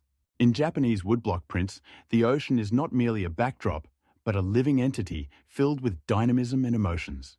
Consider, for instance, the famous series 36 Views of Mount Fuji by Katsushika Hokusai, where the sea is depicted with remarkable accuracy and expressiveness. In the print, The Great Wave off Kanagawa, the waves reach nearly 30 meters in height, appearing as colossal predators ready to engulf everything in their path. Hokusai employs the technique of multi-layered printing to convey the texture of water with its foam and spray, creating a sense of depth and movement. It is important to note that the waves here are not just a landscape element. They symbolize the power of nature and the fragility of human life. But this is not all. In the works of Utamaro, the sea also becomes the center of the narrative. In his prints, one can see tranquil bays and vibrant sunsets where the sea reflects the colors of the sky, creating an atmosphere of serenity. Utamaro, using the Tekan technique, adds detailed elements such as boats with people, making the scenes more lively and realistic. Interestingly, this aesthetic of the sea had a significant influence on European artists such as Vincent van Gogh and Claude Monet, who drew inspiration from Japanese woodblock prints for their own works. For example, Monet created a series of paintings using similar color schemes and compositions, which can be seen in his works featuring water and lotuses. The Japanese sea also became a symbol of change in art, reflecting the philosophy of wabi-sabi, beauty in imperfection and transience. This philosophy resonated with European artists seeking new approaches to perceiving nature. Woodblock prints of ukiyo-e not only depicted the ocean, but also created an entire atmosphere that continues to resonate in contemporary art and visual culture. It is impossible to overlook the enduring influence of these works, as modern artists continue to use elements of ukiyo-e to create new visual languages, blending tradition with modern techniques. For instance, in digital art, one can find stylized images of waves inspired by Hokusai and Utamaro, which add new layers of meaning to classic themes. This is just a part of how the ocean in Japanese woodblock prints continues to live and evolve in the world of visual art. The ocean occupies more than 70% of the Earth's surface, and many of its regions remain practically unexplored. Imagine a space the size of a continent, where darkness and pressure reach such levels that even the most advanced submersibles struggle to investigate. Did you know that at such depths, temperatures can drop to 0 degrees Celsius and light never penetrates? This creates unique conditions for life that remain a mystery to scientists. The ocean is home to millions of species, many of which are still undiscovered. For instance, only 30% of the ocean floor has been explored, which means that in the depths, there are creatures that could shock even the most experienced biologists. What secrets do they hold? And this is not all. The ocean influences Earth's climate, regulating temperatures and carbon dioxide levels in the atmosphere. Each year, the ocean absorbs approximately 30% of carbon dioxide, which slows down global warming. But for how long can this continue?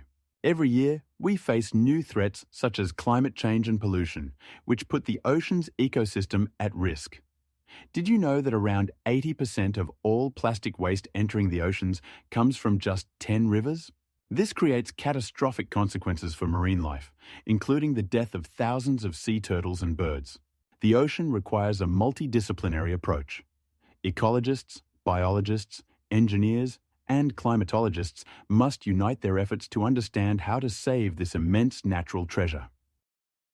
Now, imagine that with technologies such as autonomous submersibles, we can explore the most remote corners of the ocean depths, where life might look very different from what we know. The ocean is not just a resource, it is the last great frontier of Earth, demanding our attention and care. And the most astonishing fact? Around 90% of oceanic species remain undescribed by science, and who knows what discoveries await us in the future. The Argo project is more than just a fleet of buoys. It is a global network of autonomous floating devices that cover the entire world ocean. Imagine 4,000 buoys diving to depths of up to 2,000 meters, collecting data and returning to the surface to transmit information via satellite. These buoy systems can repeatedly submerge and resurface, recording crucial parameters such as temperature, salinity, current speed, and even oxygen content in the water. What's most remarkable is that these data are used to create three-dimensional maps of ocean currents, enabling scientists to better understand how climate conditions on Earth are changing. Each buoy completes several cycles per year, and in one cycle, it can gather information about the state of the ocean over an area equivalent to the size of several countries. But that's not all. The ARGO system doesn't just collect data, it makes them accessible to scientists worldwide. Imagine that any researcher can access millions of records to analyze changes in the ocean and make scientific discoveries. This allows scientists to better understand how climate changes affect ocean ecosystems and global circulation. Approximately 40% of the buoys are located in the Atlantic Ocean, providing a unique opportunity to study how ocean currents interact with the atmosphere. The importance of this network is hard to overstate. With ARGO data, scientists can track changes in ocean temperature, which are directly linked to global warming. For example, over the past 30 years, the surface temperature of the ocean has risen by 1 degree Celsius, and this has already had significant consequences for marine life. Furthermore, buoy data help predict how changes in the ocean can affect weather patterns, including hurricanes and cyclones. What's even more astonishing is that these data can be used to improve climate forecasting models, allowing us to prepare for climate changes in advance. Thus, the Argo project not only collects data, but also provides us with tools to combat the consequences of climate change. Each buoy that dives into the ocean is a step towards a deeper understanding of our world and our impact on it. With Argo, we gain a unique opportunity to observe the state of the ocean in real time, opening new horizons for scientific research. The Seabed 2030 project aims to fully map the ocean floor by 2030, and it is indeed an ambitious endeavour. Currently, only about 20% of the ocean floor has been documented. Imagine that more than 70% of our planet's surface is covered by water, but only a small fraction of this vast territory has been explored. To achieve the project's goals, the most advanced multi-beam echo sounding technologies are used, which enable the creation of highly detailed three-dimensional maps of the ocean floor with high accuracy. This method involves the use of sound waves that reflect off the ocean floor and return, allowing not only the measurement of depth, but also the identification of various structures such as underwater canyons, mountains, and even sunken ships. However, this is not all. International organizations and research institutions are actively involved in the project, making it truly global. Countries around the world are uniting to share data and technologies, while private companies, including commercial vessels and yachts, play a crucial role in data collection. This collaboration significantly accelerates the mapping process, as each unit of data collected on board a vessel can contribute to the creation of more accurate maps. Furthermore, the Seabed 2030 project has critical importance for navigation. Accurate maps help prevent shipwrecks and ensure the safety of maritime transportation. But this is not just about safety. Understanding the ocean floor is also essential for laying underwater cables and pipelines, which in turn promotes the development of communication and energy technologies. Additionally, studying the ocean floor provides scientists with valuable information about geological processes occurring on the planet, such as earthquakes and volcanic activity. And here's the most surprising part. This project also plays a key role in protecting marine ecosystems, as accurate maps enable better management of marine resources and the protection of vulnerable areas. For example, data obtained can help identify habitats of rare species and prevent their destruction. In 1977, scientists made an astonishing discovery: underwater hydrothermal vents, dubbed oases of life. These remarkable ecosystems are located on the ocean floor, where temperatures can reach 250 degrees Celsius, and pressure is hundreds of times greater than at the surface. Life thrives here, far from sunlight, through chemosynthesis. Organisms like bacteria and archaea use hydrogen sulfide, emitted from the Earth's interior, to generate energy. This is not just an alternative path to life. It's a whole ecosystem teeming with extraordinary species. For instance, giant worms of the genus Riftia can grow up to a meter long and are entirely dependent on symbiotic bacteria living in their bodies. These bacteria convert chemical compounds into nutrients, allowing the worms to survive in conditions where other organisms cannot. In these oases, scientists have found incredible creatures such as red-jawed mollusks that resemble vibrant flowers on the dark ocean floor. They can withstand toxic environments and high temperatures thanks to unique proteins that act as thermostats, protecting them from overheating. But that's not all. Some species even have spines that help them defend against predators. Research into these unique ecosystems not only opens new horizons in biology, but also has immense significance for understanding the origins of life on Earth. They raise important questions about how life could have emerged in extreme conditions on other planets. For example, on Jupiter's moons like Europa, there are ice layers beneath which oceans with conditions similar to hydrothermal vents may exist. These findings make us wonder, is there life elsewhere in our galaxy? Research continues, and with each new discovery, we edge closer to solving this mystery. For instance, in 2020, scientists discovered new types of bacteria that can survive without oxygen, challenging our understanding of what makes life possible. Marine waters absorb carbon dioxide, leading to a shocking phenomenon: ocean acidification. Imagine that the pH of water drops from 8 to 7.5, which seems like a small change, but in reality, it has catastrophic effects on living organisms. Each year, oceans absorb around 30% of the carbon dioxide emitted into the atmosphere, leading to significant chemical processes. Carbon dioxide reacts with water to form carbonic acid, which in turn increases the concentration of hydrogen ions. This change in pH is critically important for marine organisms, especially those with calcium shells and skeletons, such as mollusks and corals. Did you know that coral reefs, which are home to more than 25% of marine species, can begin to disintegrate at pH levels below 7.5? This happens because calcium, necessary for their structure, becomes less available in more acidic conditions. Now imagine the impact on food chains. When small organisms like plankton start to suffer, it affects all levels of the ecosystem. Fish that feed on these organisms also face problems. Their food sources disappear, leading to a decline in population numbers. Scientists predict that by the year 2050, the pH of oceans could drop by 30% compared to the pre-industrial era, posing a severe challenge to marine ecosystems. To stay informed, scientists use various monitoring methods, from satellite imagery to underwater sensors that track changes in the chemical composition of water. These technologies help establish a link between atmospheric carbon dioxide levels and the state of oceans. But that's not all. Some researchers have even developed models that predict how ocean acidification will affect the climate on land. For example, changes in marine fauna could lead to a reduction in the absorption of carbon dioxide by plants, making the situation even more critical. Experts emphasize that the sooner we take action, the better our chances of preserving marine ecosystems. For instance, some projects to restore coral reefs are already underway in the Caribbean Sea. But did you know that even small changes in water temperature can double the rate at which corals lose their colors? This means we are on the brink of an ecological catastrophe that will affect not only oceans, but the entire planet. The world of oceanography stands on the brink of incredible discoveries.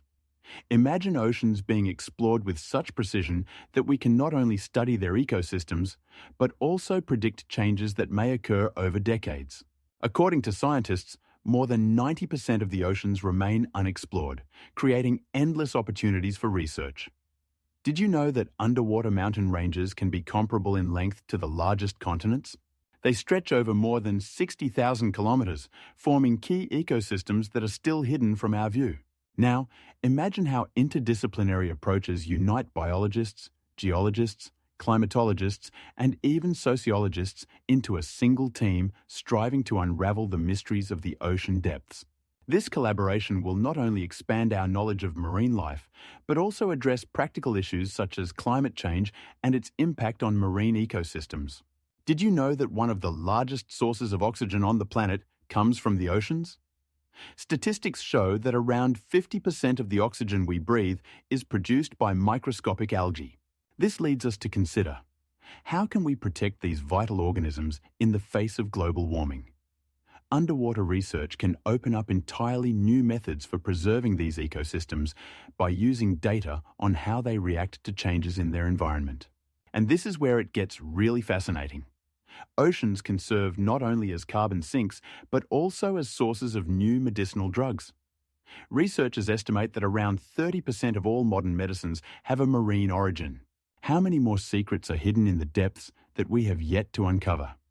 And if we think about it, global cooperation between countries for the study of oceans could lead to the creation of a unified database on the state of all seas and oceans. This information could help in the fight against poaching and pollution, thereby improving the condition of marine ecosystems and the lives of millions of people. Did you know that every 10 seconds, a truckload of plastic enters the ocean, causing an environmental catastrophe? Nevertheless, joint efforts by scientists from different countries can lead to the development of effective strategies for cleaning and restoration. We are on the threshold of a new era, where oceanography becomes a key tool for solving global problems. And the most shocking thing, perhaps in the depths of the oceans, there are organisms that could change our understanding of life on Earth. Artificial intelligence and machine learning are rapidly transforming approaches to oceanography, opening new horizons for the study of marine ecosystems. Did you know that advanced algorithms can analyze trillions of data points collected by sensors on underwater vehicles? These technologies can process information about temperature, salinity, and the chemical composition of water in real time, allowing scientists to quickly respond to changes in the ecosystem. But that's not the most amazing part. Imagine that scientists can now use deep neural networks to identify marine animal species based on images and sounds. For example, a system developed by researchers at Brown University can distinguish not only whales, but also over 100 species of fish by analyzing their characteristic sounds. And now, imagine how this can help in the conservation of endangered species. Automated monitoring systems can track populations and their migrations with incredible accuracy. But here's what's even more astonishing. These technologies can model oceanic processes such as currents and waves, allowing us to predict weather conditions and even climate changes. For instance, the Ocean Observatory project uses machine learning to forecast changes in ocean temperature, which could significantly impact fish stocks and biodiversity. And this is where things get really crazy. Automation of the control of research underwater vehicles is becoming a reality. Using algorithms that learn from past data, these vehicles can independently select optimal data collection routes, adapting to changing environmental conditions. This means that in the future, we will be able to explore even the most remote and inaccessible parts of the ocean. For example, the AIROV project from MIT demonstrates how underwater drones can operate without human intervention, collecting data on marine ecosystems. It's important to note that such systems can significantly reduce risks for researchers, allowing them to focus on analyzing the collected data. But that's not all. Artificial intelligence can also be used to analyze large volumes of climate data collected over decades. Systems based on machine learning can uncover hidden patterns that were previously beyond our understanding. For example, a study conducted in 2020 showed that analyzing ocean temperature data can help predict the frequency and intensity of storms. Therefore, the prospects of using artificial intelligence in oceanography open up new possibilities for studying and protecting our oceans. Did you ever imagine that technologies could change our understanding of the ocean depths? In a world where data is the new gold, the ability to quickly and effectively analyze it becomes a decisive factor for future research. The digital twin of the ocean is a highly detailed computer model that combines all oceanic processes into a single system. Imagine that all information about the world's oceans, from currents to temperature and water chemistry, is collected and analyzed in real time. The European project Destination Earth, initiated by the European Union, aims to create such a model that can integrate data from numerous sources: satellites observing changes from above, buoys floating on the surface, and underwater sensors recording the state of deep waters. This is not just a collection of data, but a powerful tool that allows for the simulation and prediction of both local phenomena and global processes that affect climate and ecosystems. How accurate can we predict how a temperature change in one ocean region will impact the entire ecosystem? With the digital twin, we can model the consequences of even the smallest changes. For instance, how a 1-degree increase in temperature might affect fish migration, which, in turn, would alter the entire food chain. This is truly astonishing. Moreover, such a model will not only help manage fish resources, but also predict natural disasters like hurricanes or tsunamis, based on data analysis of winds and waves. What's even more astonishing? Predicting natural disasters will become much more accurate. Imagine being able to know about an approaching storm several days in advance, saving thousands of lives and preventing catastrophic consequences. But that's not all. The digital twin will also be useful for planning maritime activities, including fishing and shipping. Using data on fish migration and population, sustainable fishing strategies can be developed to prevent resource depletion. It is expected that the Destination Earth project will be actively developed over the next few years, and its results may change our understanding of oceans and their role in the global ecosystem. And here's a striking figure. It is expected that by 2025, the project will collect data from more than 7,000 sensors, allowing for the creation of the most comprehensive ocean model ever. Imagine a world beneath the waves, where robotic fish glide between coral reefs with the same grace as their living counterparts. Researchers from the Massachusetts Institute of Technology have created a robot the size of a typical fish, capable of maneuvering and reacting to its environment using specialized sensors and mechanisms that mimic the movements of real fish. These artificial creatures can swim in schools, allowing them to collect data over vast ocean areas, significantly increasing the efficiency of monitoring. But that's not all. Submersibles modeled after jellyfish use unique swimming methods based on the pulsing of their tentacles.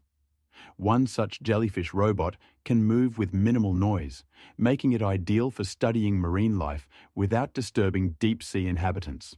Did you know that octopuses inspired engineers to create flexible underwater robots capable of exploring the most inaccessible places? These devices can adapt to various conditions, making them indispensable for environmental monitoring. Unlike traditional submersibles, which often require significant energy and bulky mechanisms, new biomimetic technologies save energy. This means they can operate longer and farther than ever before. But here's what's truly amazing. A team of scientists at the University of Tokyo is developing entire schools of such robots that can coordinate their actions, much like real fish. They can collect data on water temperature, pollution levels, and even the migration of marine animals, creating a detailed picture of the state of the oceans. Each school can consist of up to 30 robots, ensuring unparalleled accuracy and scale of research. And now, it gets really fascinating. Technologies using biomimicry are already being used to develop new forms of underwater transportation that could be much more efficient and safe. For example, some companies are exploring the possibility of creating underwater trucks that operate on the principles of movement of rays, providing excellent maneuverability and energy efficiency. What about deep-sea dives? Robots mimicking the behavior of deep-sea creatures can not only withstand extreme pressures, but also transmit data from the most unexplored corners of the ocean.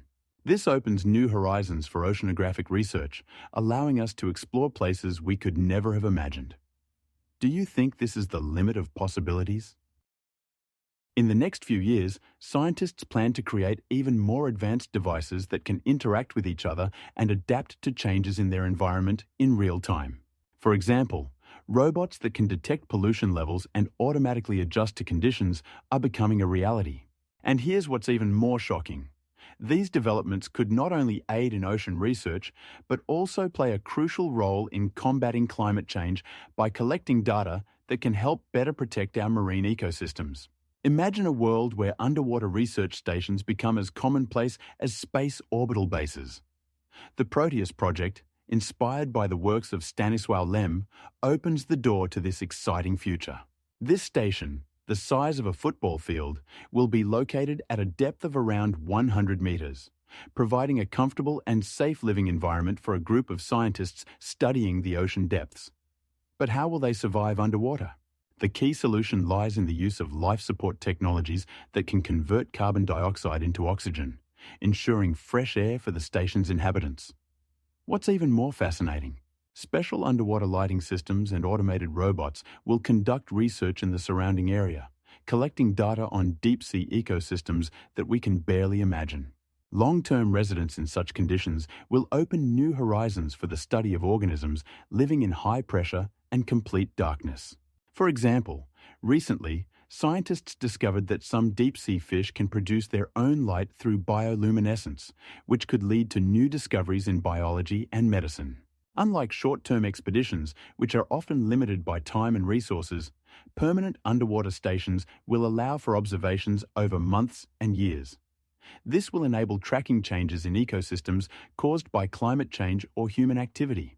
Imagine that every day, researchers could observe the behavior of marine creatures, documenting even the smallest changes. Stations can become centers of education and science popularization, attracting students and school children to participate in scientific projects. Compare this to how space orbital stations have become places for training future astronauts and scientists.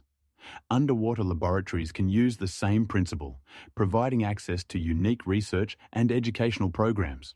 For example, the first successful underwater station project was Aquarius Reef Base, where scientists live at a depth of 20 meters, conducting experiments and teaching students. And here comes the most interesting part. In the future, such stations could become platforms for studying not only ocean depths, but also potential resources such as rare minerals and even medicinal substances that can be extracted from marine organisms. Scientific research has already shown that some marine bacteria can produce antibiotics that are more effective than those we know. So, if you think that underwater stations are just another scientific fiction, prepare for the shocking discoveries that await us in the future. The ocean, with its boundless depths and mysterious inhabitants, has always played a dual role in human consciousness. It is both the cradle of life and an insurmountable force of nature. This realm, where wonders and dangers intersect, inspires us to ponder our place in the world. Imagine, beneath the water's surface, there are extraordinary creatures that can glow in the dark like fireflies, using their bioluminescence to hunt or evade predators. Yet, behind every beauty lies its own threat. For instance, sharks that can reach lengths of over 6 meters embody the ocean's power and unpredictability. The sea has become not only a source of resources, fish, oil, and minerals, but also a repository of secrets that humanity is just beginning to uncover. Each time scientists descend into the depths, they encounter new species that alter our understanding of life. Did you know that in the Mariana Trench, at depths of nearly 10 kilometers, there are organisms capable of surviving conditions that would be lethal to humans? They embody adaptation and resilience, qualities that we all should emulate. The ocean is not just a place where we can extract resources. It is a symbol of the unknown, inspiring new discoveries. It teaches us humility before the forces of nature. Even the most powerful technologies cannot overcome storms and tsunamis. The sea can destroy, but it can also create, a mysterious balance that has drawn researchers and philosophers for centuries.